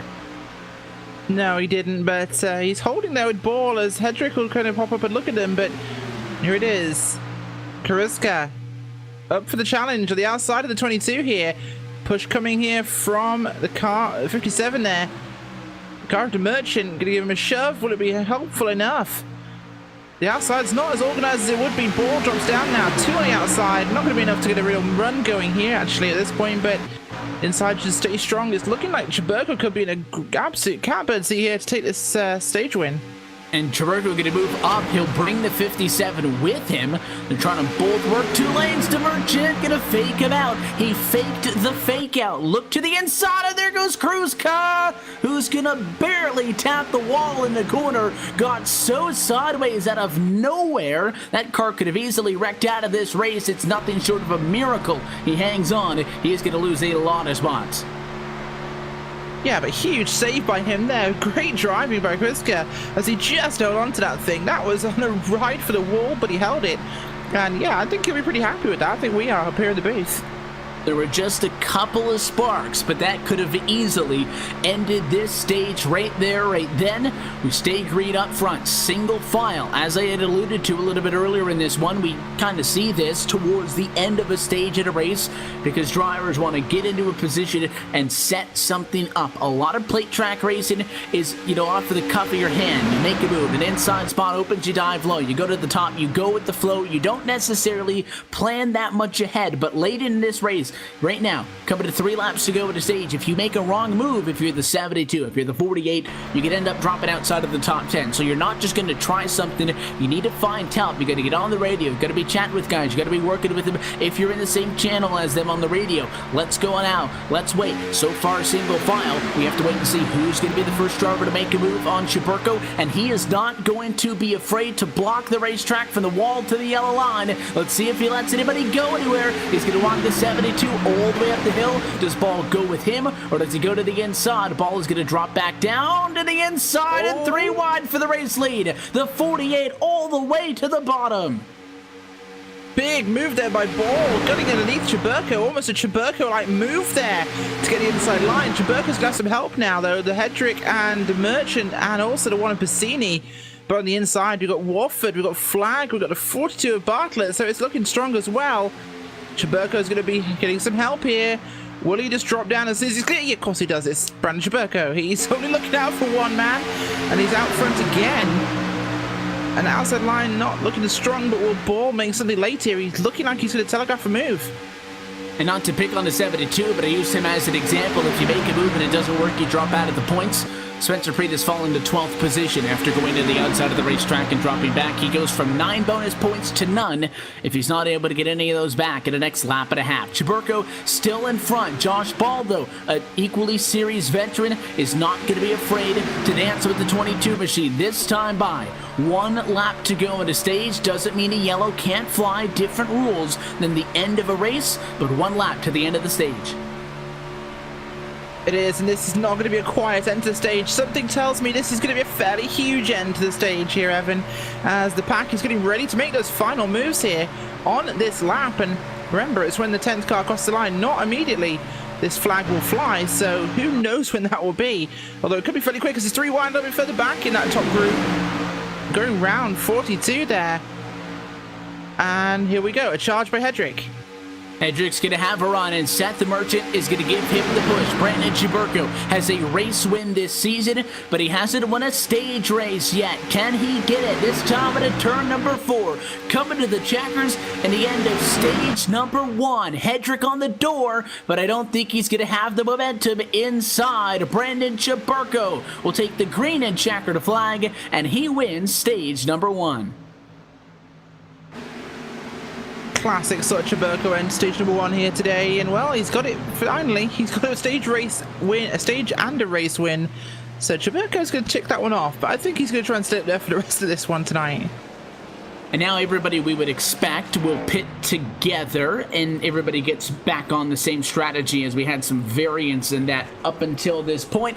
Bonus points going to be handed out to the top 10 drivers, and we are going to see drivers down pit road. So let's let you know the bonus point exchanges at the end of stage number 1. Brandon Chiburko going to get 10 bonus points for leading at the start finish line. 2 bonus points, or rather 9, sorry, to second place Glenn Hedrick. 8 bonus points to third place Josh Ball. 7 bonus points to fourth place Seth the Merchant. Looks like Rodney Watford could end up 5th across the start finish line. He will get 6 bonus points. 5 bonus points for 6th position Chris Bassini. 4 bonus points for 7th place Rod Flag, 3 for 8th place Victor Bartlett, 2 for 9th place Travis Brown, and Justin Levine going to get 1 bonus point from 10th position. And that running order is probably going to shuffle up now as drivers head down pit road. Yeah, they do indeed. Everyone's going to come down pit road this time by. They notice a set time, and look at our clock. Speaking of time, this is the point in the race, Evan, where we switch across from a lap race to a timed race. These boys have been busy with your cautions tonight, because we're looking at 26 minutes remaining. So we're looking at just over a full fuel run, actually, the way this might play out. And with the pace laps, it might be right on the cusp, kind of in a position where we were approaching the end of this stage, where you just need a single caution to be able to stretch it that little bit extra. But the race off for the pit lane is going to be won by the driver of the number 22 machine, Brandon Chivarco, with the strategy call I think that we expected. He went 2 tires, and he'll be the first driver off of pit road. That should put him back to the race lead. Certainly should, of course. That's kind of expected. Everybody came down there, so should be a fairly normal one for Brendan Chiburko, although I think maybe 1 or 2 may have stayed out, actually. Yeah, I think a couple of cars, no one's lapped down, so yeah, a couple of cars stayed out. Looks like Monsivice stays out, Allen, Cooper, and DeMerchant, and I think that 18 as well, who's hiding back there a little bit, Gary Champion, also stayed out. They could have easily pitted with the 10 laps to go in the stage, but even then, considering the time, again, this is where it's difficult. It's not just, laps. These guys, I think, have to be aware of how much time is left in this race, seeing as the fact that the drivers who just pitted now are close. I don't think they're in the window yet. I think they would need another yellow, but they are in a realistic position to be able to make it to the end of this race with the fuel they have on board. I don't think that putting yourself on a call that guarantees one trip down to the pit lane more is going to help you out. Now, if those drivers, everybody who pitted, Rachel, can't make it, then these guys look like geniuses because they have to pit one time too. They're just going to have to pit a little bit earlier, but the consensus is going to remain the same. Everybody's going to have to come down to the pit lane. But that's quite a gamble. I guess sometimes, though, you got to win races on gambles. Never hurts to try. These are drivers, though, that I would expect to make the calls. Gabe Allen from 39th, Dwayne Cooper from 36th. These are the people who have to make those kind of calls. Yeah, they certainly are, and well, they're doing what they have to do to try and make themselves relevant in this race, and you applaud them for that, because it's exactly what they have to decide.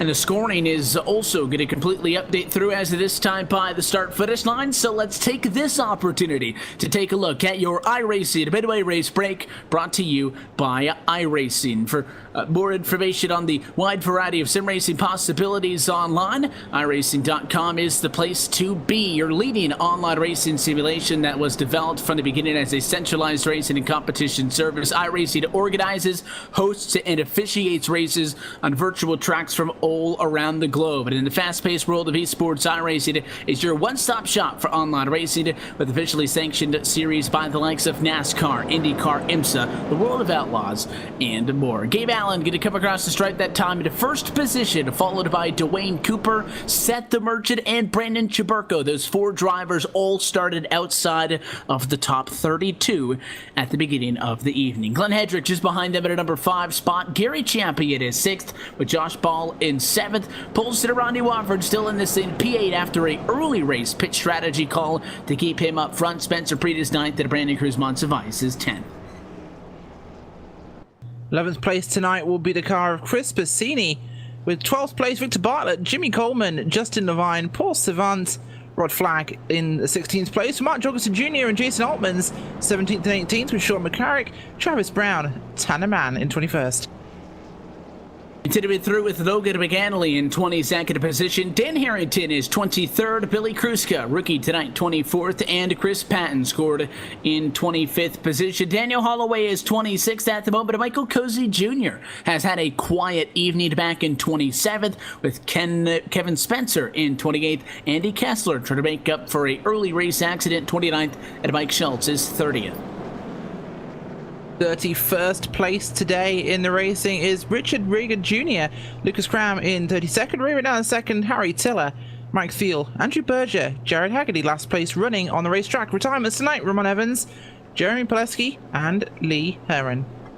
To look top to bottom at your iRacing Midway Race Break. For more information on the wide variety of sim racing possibilities online, you can visit iRacing.com and sign up today. For more information as well, if you can go to iRacing.com/World of Outlaws for a limited time, valid through the rest of 2017, you can take advantage of some exclusive promo codes. You can get a 1-year iRacing membership for over 50% off the sticker price, or you could also go just with a 3-month subscription, which will only cost you less than $5. Again, those are limited time options available through the rest of 2017, and they are also only valid on new iRacing memberships only. Again, you can go to iRacing.com/World of Outlaws for more information on that. I was expecting the lights on top of the pace car to go out that time by. They're going to stay on. 1 extra lap under yellow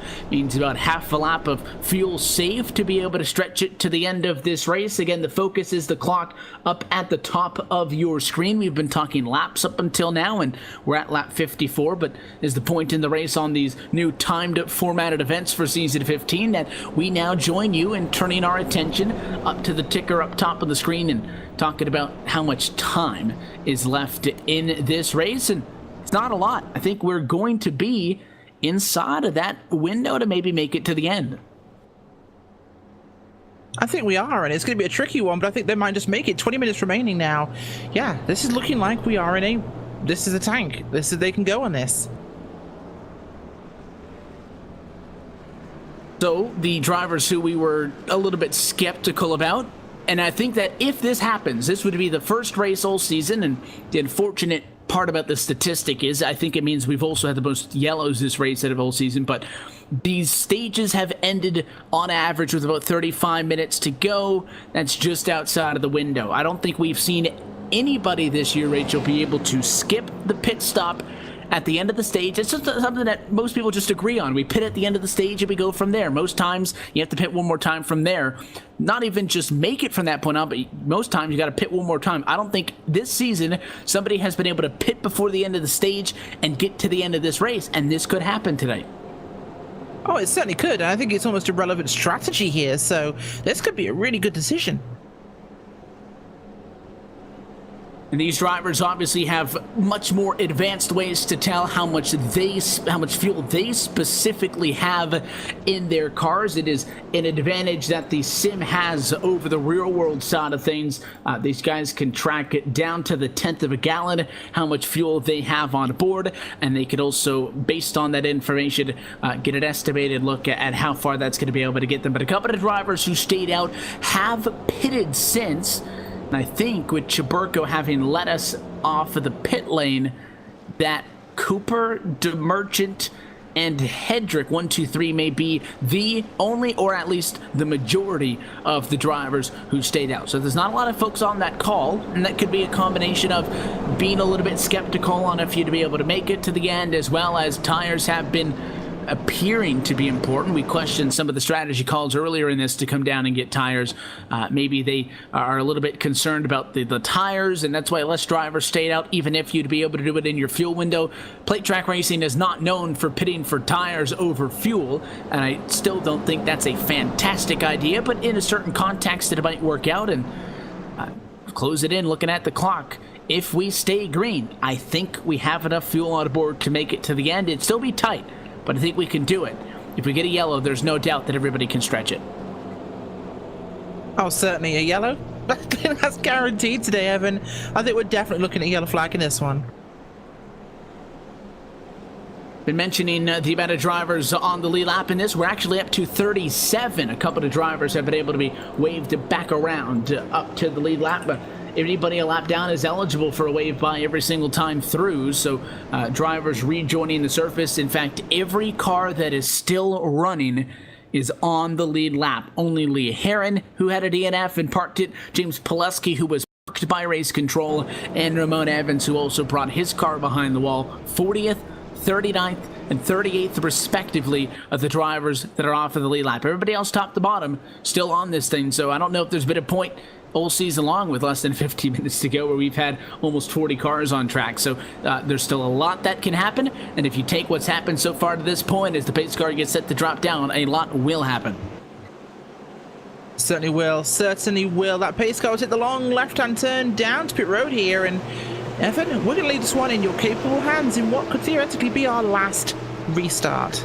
Could be the run to the end of this one. In the front row is going to be Dwayne Cooper on the bottom of the racetrack and Seth the Merchant on the top side. Those two drivers in very different situations. And the points to Merchant already locked into the playoff. Dwayne Cooper needing a win at this point to be able to fight for a championship. American Ethanol green flag flies though, and we go at it once more. Just shy of 15 minutes left to go, and it is a fantastic start for both the top and the bottom. Pretty even through and nice and tightly packed. Nobody splitting off inside of the top 10. No splitting off at all, and it's a very structured start up there. Good run though, but the inside had the real legs at the beginning of this one, Evan. I think they have the advantage still. Outside, not pulling as hard as they could.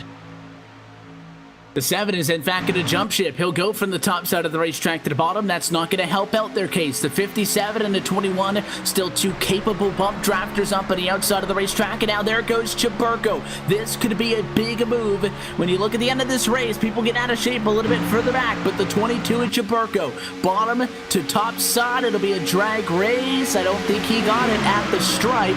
That time by, it was Cooper by 5/1,000ths of a second. The 00, somebody who cannot be afraid of standing up to that 22 if he wants to be in this thing. He's got a lot of series veterans all over him. He does, but it takes a little bravery from a driver in his position, and sometimes, you know, you can find yourself in a great spot. People underestimate you, perhaps don't fight as hard, thinking to get it later, and, well, the opportunity runs away, and right now, he's in a pretty nice position. I think anywhere inside of the top 15 is a good spot at this juncture, although at that point there's not much of a difference between 15th and 20th. That's only 0.4 of a second, so there's still a lot of people in this thing, but it's go time, there's no doubt. We've talked about drivers running around with a little bit of damage, and most notably Mark Jorgensen Jr. was one of those. He's mirrored back in 14th. He has since used that quick repair. It's go time, the time to sit back and try to stay out of trouble, kind of remain as Switzerland and not try to get into anybody else's conflict has passed. You have to get up, you have to get going, you got to put the pressure on, and Brandon Chaburko wasn't able to successfully complete that move to the outside. He's forced to drop back single file in 4th. He is indeed, and Chaburko not where he'd like to be up front controlling this thing. Dwayne Cooper and Josh Ball, two guys who would like wins this season out front, and that's going to be a powerful thing to get them out of the way. They know they're at a spot here where they have a good advantage, and that's going to be huge for the morale. Single file, in fact, through the majority of this field. I thought that maybe Chaburko was going to get set to go right back up. One driver off track a little bit further back. It is the 21 ahead trick, 3 wide, and contact. There they go. Big problems in turn 1. And that's a Talladega Glenn wreck. Hedrick. That is indeed a Talladega wreck. My gosh, Evan. Well, we got it. We said we hadn't had a big junk yet, and oh, Piscini on the outside of the 14 there. Just 14 comes up, collects him, and nowhere for anyone to go. They're all right behind them, and a big one happens here on lap 59. That's going to take some cleaning up, and it'll go squeegee. I can't tell if the 21 dropping to the bottom and then pulling up but just behind these guys was a part of that accident, or if they were, you know, independent of each other. But I feel like the 42 thought the 21 was going to come up into him, moved up the hill just in the slightest, and kind of a chain reaction result of that was that the 42 moved up, the 14 moved up a little bit, and they were tightly packed in turn 1 just by conventional standards. But I have to think that Hedrick's save might have scared the 42 a little bit, and Hedrick survives this. The 42 absolutely did not. He got tagged by the 14, a vicious hit for that car. Mark Jorgensen Jr.'s LSRTV car destroyed the 14, the 78 in this. The 51, I think, got a piece of it, but is very fortunate, and that one could have been a lot worse. And I think that one machine got tagged very late as well by the 44 of, looks like Lucas Cram coming into that accident late as well. Rod Flags got damaged, and we've spent all night telling you about how, yes, we've seen caution flags, but they've been small. That's why I was able to just say we have 36 cars on the lead lap. And with that being said, finally, the streak of, you know, somebody just getting rubbed the wrong way and getting turned is over. That's what you see in late race restarts at a place like Talladega. Too many drivers trying to fit in too little pieces of real estate, and big junk since that obviously is going to check things up. And what this also might do is you watch the clock on the top of your screen, it might bring us inside of 8 minutes left to go. And why is 8 minutes an important number? Well, we're used to saying 5 to go to the end of this thing, but you're talking about 2 minute or so pace laps around Talladega Superspeedway, and most caution to flag cycles have about 4 laps of them. So 8 minutes is what I kind of roughly guesstimate a yellow flag takes. And if we restart inside of 8 minutes to go, that means the exact same thing as a restart inside of 5 laps to go. And that means that this could be the final caution, at least of the race, that would lead up to a restart. And we may have only one more opportunity to go back lean flag racing in just a moment, with Dwayne Cooper sitting in the race lead in this thing and primed to get himself into the playoffs with a win in the Superspeedway Cup Series. We will see if that's going to be the pace. So for one more time, all things considered, we'll take another opportunity, step aside, and when we come back to Talladega Superspeedway, the checkered flag will remain just on the horizon. You're watching our continuing coverage of the Superspeedway Cup Series, the checkered flag, and maybe a playoff berth on the line when we come back.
Welcome back live to the Talladega Superspeedway, where we roll to the closing laps of tonight's Superspeedway Cup Series Season 15 race. It's the 8th race on the season, and we're happy that you've been with us tonight on LSRTV and our Racing Live.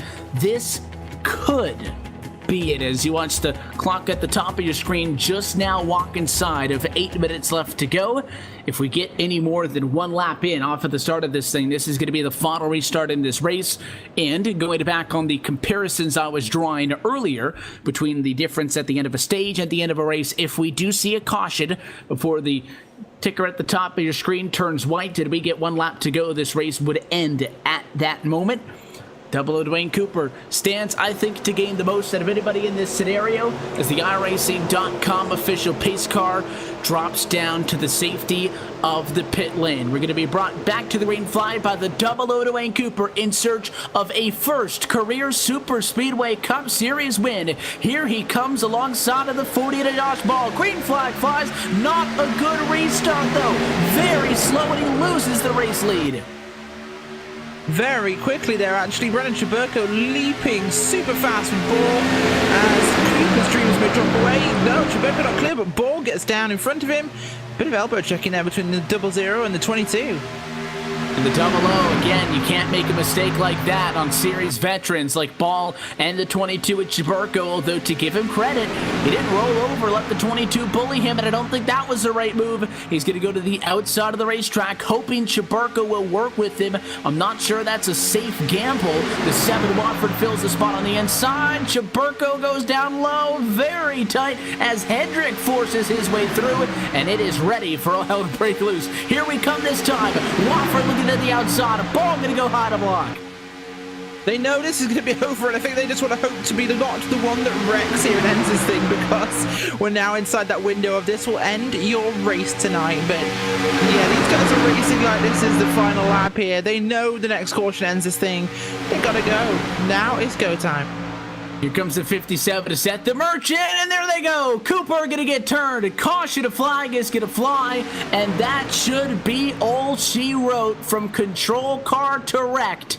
In about a 2-minute span, Rodney Watford was the leader at the line, but in front at the moment of yellow is the 48 of Josh Ball as the caution flies just inside of 6 minutes left to go. I cannot promise you that it is the end of the race here, but with the amount of time left on the clock and the race leader is just now catching up to the pace car, it would appear that this race is going to end under caution flying conditions. And you just gotta feel for the 00, Rachel, in a good spot, had a good race, made all the right calls, and not to take away from any of that, but I think some of the pressure got to him. Just completely missed that restart. It put him in an uncomfortable position. He had to get aggressive, and got a little bit too aggressive. Yeah, I think he did, and unfortunate for him, he had some guys around him who could also get pretty aggressive. So, unlucky, but Josh Ball, has he won yet this season? Not up until now. No, he does not. 8th in a row. It'll be our 8th different winner at 8 points races and 11 on all 11 so far this season. Well, that's a great statistic, isn't it? Not bad. And I said at the top of the show, I thought tonight, I had a feeling it might have been the end of it. And even if Cooper won, it would have been a first-time winner this year. If Josh Ball would have won it, then if he goes on to win it, I guess I should say, he'll be a first-time winner this season. I think there is a difference in between a first career win and what would be a 10th career win for Josh Ball. That's fairly noteworthy for him, though, because this, if he does get the win, would have put him to 6th all-time on the wins list in this series. Right now, he is tied for those honors with Jason Altmans, who also has 9 trips to victory lane. So he would get sole possession of 6th all-time. Altmans would fall to 7th all-time with 9 wins if Ball could pick up his 10th here. But this would add another name to the playoff grid. And we had also said at the top of the show when we looked at the championship standings that at Daytona, all the transfer spots were in on points, 12 spots. With our 8th different winner now, we are not going to lose, I don't think, any more points paying positions. This is assuming, again, that Altmans would be able to get back up into the chase grid at the moment. He does have a win, but he didn't have the point standing now. So it's a little bit confusing at the moment because his name's not up there. But we're not going to go down now. From this point on, 8 drivers would be in on wins. We would have 5 drivers in on points. We are not going to have any lower than 5 in on points. So those spots are not going to start to go away. We're going to build a bigger playoff grid from this point on. Again, mathematically, we could end up with an 18-car playoff grid if we continue to see first-time winners. That'd be rather insane, wouldn't it? One of the biggest we've ever had in the series. This is certainly shaping up to be one of the most exciting seasons we've had here in Superspeedway Cup ever, and I'm absolutely loving this. We're getting some real open racing here. This is fantastic. And something that we had mentioned A couple of seasons ago, really around season 12 and 13, we saw a big influx of rookie talent in numbers. 10, 15 rookies per year, and they were competitive, but nothing like we've seen this season with the likes of Patton and Cozy. Andy Kessler now competing on a full-time basis. Billy Kruska tonight not going to get the most fantastic result, 19th for the driver of the 19, but was up front tonight in this race. For McAnally, I think most notably Harry Tiller as well. These are people who come into this series. This is a very tight-knit series. A lot of these names have been racing for 15 seasons. Years, going back to before LSRTV was even a thing. And we've been happy to be a part of it for so long, since season 3 or so, when they first started doing the live broadcasts on iRacing Live and all of that good stuff. But it is difficult to interject yourself into that kind of an atmosphere. We've seen even examples tonight. Nobody worked with Kruska tops on. It's difficult for rookies to kind of get the veterans to put their faith in one another, but they have been doing a fantastic job this season. And it's not just them, though. These winners are all names that we've heard before. DeMerchant, Passini, Chaburko, Bonsavice, Oltmans, Jorgensen, now Ball. Those are guys who have been around for some time. But there is nobody at this point in the season who's got an advantage, I think, clearly over anybody else. And we say it every week. It's a plate track race. We continue to tell people, Rachel, how difficult it is to win these races. But then you got a guy like a Rodney Wofford who's got over 20 wins.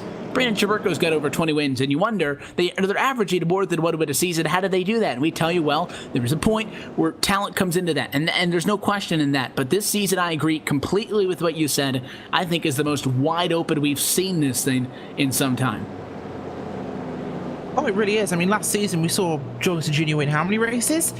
Yet he still lost the championship, but this season's been so wide open, I have no idea yet. Everyone's looked so strong, and it's been really impressive, and it's been really well balanced. And I think we're running look at the clock now, Evan. What's going on? We're inside of the final 20 seconds in this thing, closing in on 10, and I believe means that the white flag will come out and we will come to take the checkers. It could also mean that we are going to come to take the white flag as of this time around, and the checkers would be the next time, but it looks like the white flag is going to come out. And either way, even if we were going to get one more lap out of this thing, the lights on top of the pace car are still on. So even if the lights would have gone off the next time around, still wouldn't have put us in a position. And I think my little theory of the 8-minute clock, or whatever you want to call it, to the end of this thing may hold some validity, and Josh Ball is going to be able to cruise through this one. These finishes under the yellow are not the most exciting. I don't think there's any doubt in that. This series impresses us with how exciting these finishes come in. Daytona a week ago, 3 wide for the end of the stage. We've seen 3 times in the history of this Superspeedway Cup Series where a race finish was separated to the 1/10,000th of a second.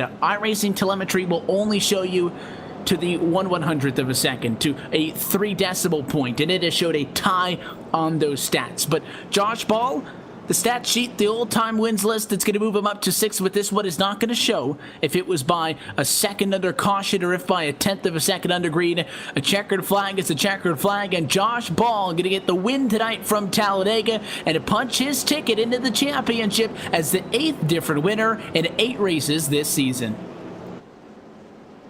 Yeah, fantastic statistic this season, and 11 all season long, including the non-points races.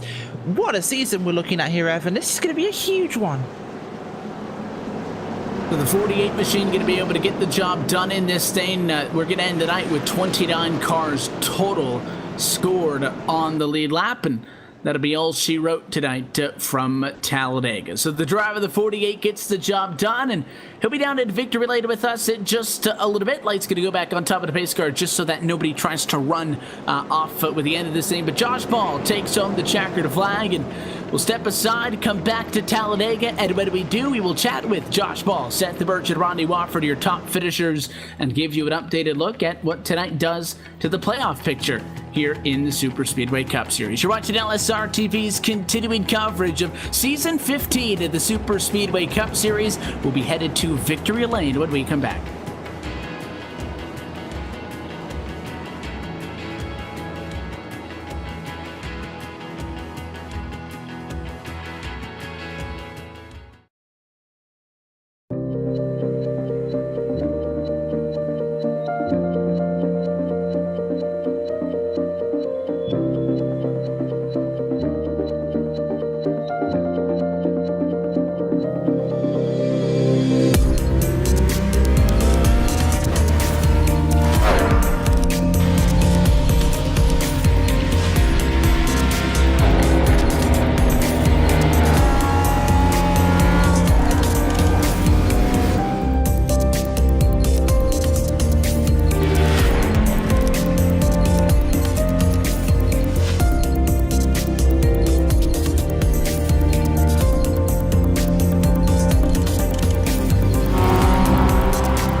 When I sat in the car, you always wonder, what's it going to feel like? It was my first time driving a mid-engine GT car.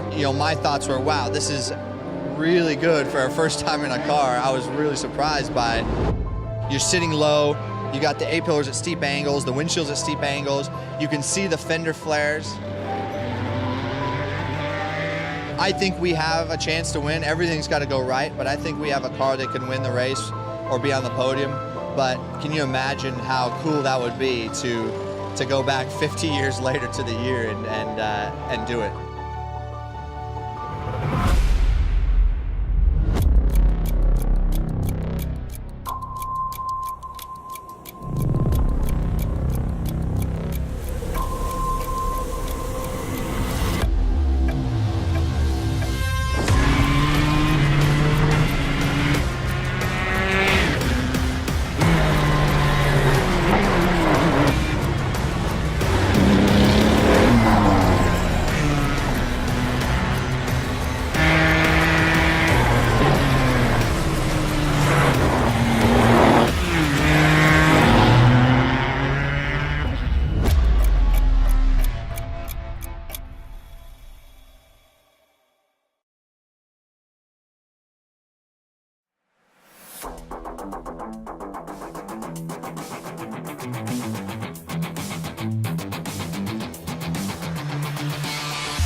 Welcome back live to the Talladega Superspeedway as tonight's race comes to a close under the caution flag. Josh Ball picking up his 10th career win in the Superspeedway Cup Series, and also, as we've said, becomes the 8th different winner in 8 races this season, locking himself into the playoffs a little bit later on down the road. We'll try to get over the top finishers trackside in just a moment. In the meantime, we'll take a look top to bottom at your LSRTV full race results tonight for race number 8 on 2017. Josh Ball takes the checkered flag and it puts him to 6th on the series' old-time wins list. Seth Burchett comes home in 2nd tonight. Already with a win this season, only racing for bonus points. So the playoffs not going to get any tonight. Comes home P2, and your posted Rodney Watford rounds out your top 3. We should be able to get a word with all of them momentarily. Glenn Hendrick comes home in 4th position with Gary Champion getting a solid result. Rounding out your top 5 tonight, Spencer Preet and Andrew Berger make up position 6th and 7th, with Travis Brown coming home at 8th spot, Chris Patton in 9th, and Dan Harrington rounds out your top 10.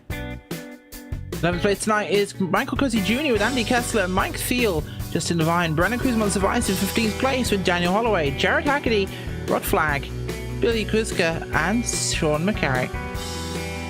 Continuing on through 21st position is Logan McAnally. You got Kevin Spencer in 22nd. Jimmy Coleman comes home 23rd. Gabe Allen is 24th. And Mike Schultz will round through the top 25 tonight. 26th position will belong to Richard Vega Jr. Paul Servant in 27th. Ray Rittenauer in the number 28 position with Jason Altman's final driver on the lead lap 29th.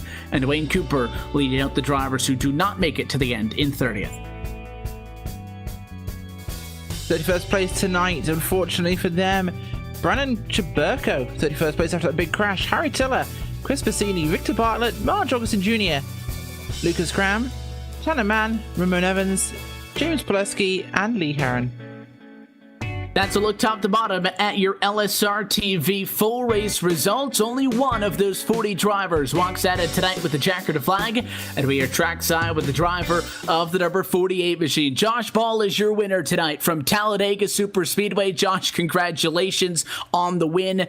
10th all-time in this series for you. That puts you to 6th on the all-times wins list, but I know it's been quite the trip for you to get back to Superspeedway Victory Lane, and we're happy to have you.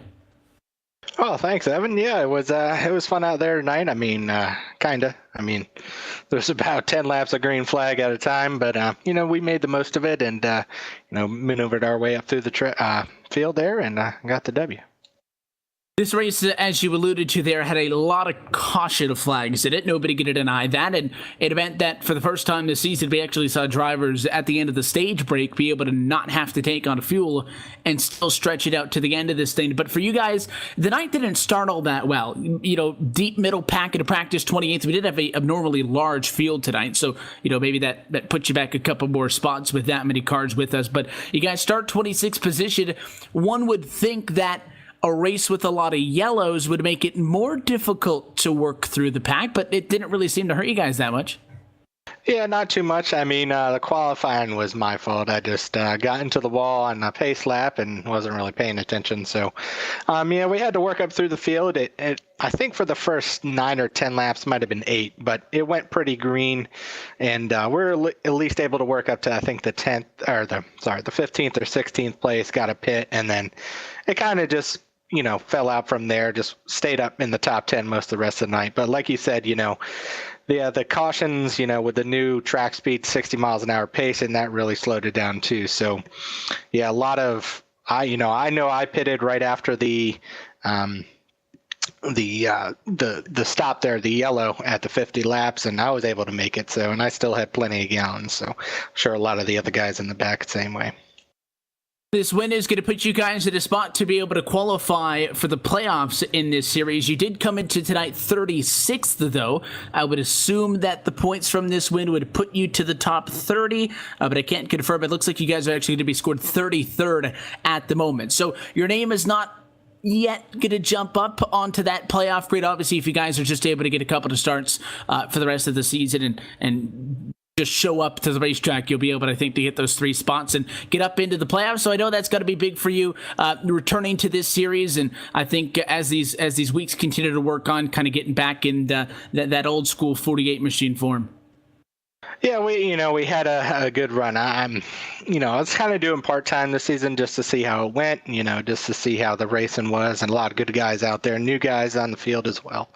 So, definitely fun racing around all them. Still the same guys though, Brandon, Mark, Seth, and Rodney, all still up there to the front. So, it's still as hard as it ever was. Just some new faces here and there to, go around as well. But no, it's definitely a lot of fun. Yeah, I'll be getting her in, every Friday night from here on, so we can get into that chase and see what we could do with the playoffs there.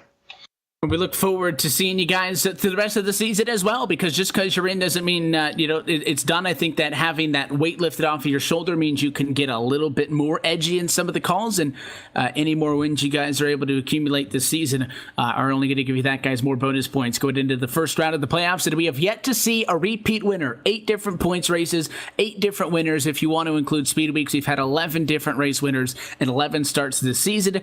There's no reason that our first multi-time winner can't be used, so we'll see if you guys could maybe do that in the coming weeks, but we'll let you get out of here, Josh. A hard-fought evening. The sponsors and the shout-outs, who do you want to say hi to?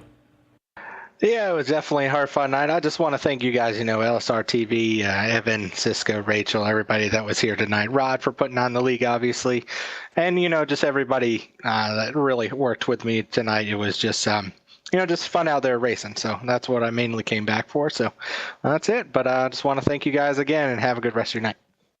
Your winner tonight from Talladega. Josh, always a pleasure chatting with you again. Congratulations, and hopefully we can do this again sometime.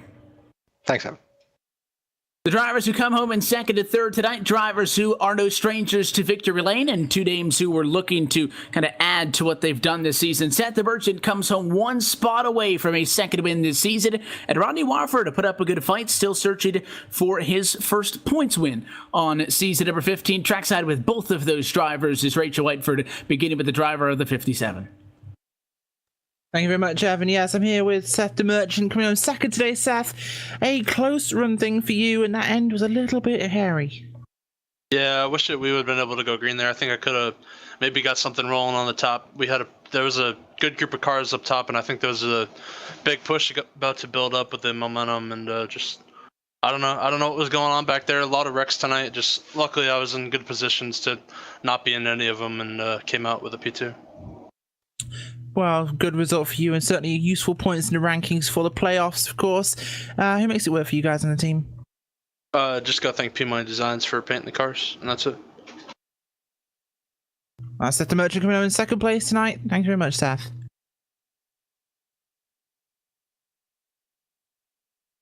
And I think that's all we got. I don't see Rodney Watford wandering around the pit lane anywhere. He, as noted, came home in third position come the end of this evening. And for somebody who has found so much success in this season, does have a win in the shootout at the beginning of the season, but does not have a win that would put him in the playoffs quite yet. Again, 5 points going to be in on, rather 5 positions going to be in on points come the end of this. So I don't think there's any reason for Watford to worry, and especially tonight, Rachel getting the top 3, getting a solid result tonight. But another race falls into the books, and we had commented at the very start of the night how the season's been moving through very quickly. Tonight wasn't the fastest of races. It felt like the time is all the same, but it was a rough go. A lot of yellows in this one. It inserted an interesting dynamic. Drivers able to skip the final pit stop. The 48-year Josh Ball himself did decide to pit, and it was able to work with the 2 tires that he got on that trip down to the pit lane up to the front. But we add another driver. I'm loving this streak. 8 races, 8 different winners. We will see if it can continue as we head back to Daytona next week.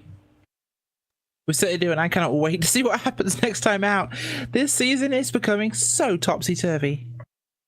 And we have a lot of action coming up here on LSR TV at Our Racing Live next week, though. This wraps it up for us this week, but we do have 5 broadcasts next week. Monday night, the Real Sim Racing Full Throttle Cup Series in action on Wednesday.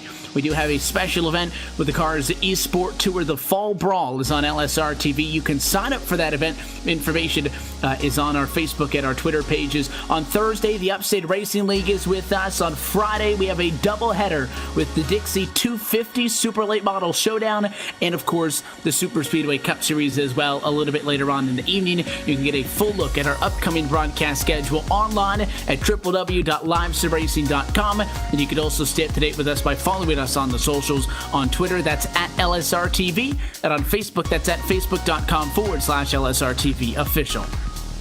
On that note, though, we take the checker to flying tonight from Talladega, and that wraps up our coverage of the Superspeedway Cup Series tonight, as 8 rounds have now fallen into the books. On behalf of the entire team at Live Sim Racing LLC, for the folks behind the scenes, Laura Lawson, DJ Lyon, everybody who makes it happen topside here in the booth night in and night out, and of course for your team tonight, for our producer Cisco Scaramuza, for Rachel Whiteford, and myself, Evan Pasoko, but I thank you for tuning in and congratulate Josh Ball, who tries to add himself to the playoffs, needs a couple more points next week to get the job done, but he's your winner tonight from Talladega. The Superspeedway Cup Series rolls into Daytona Beach, Florida next Friday on the 22nd of the month from the Daytona International Speedway. We will see you for that race and every race on this Season 15 Championship right here on LSR TV, your home for sim racing. Until next time, good night.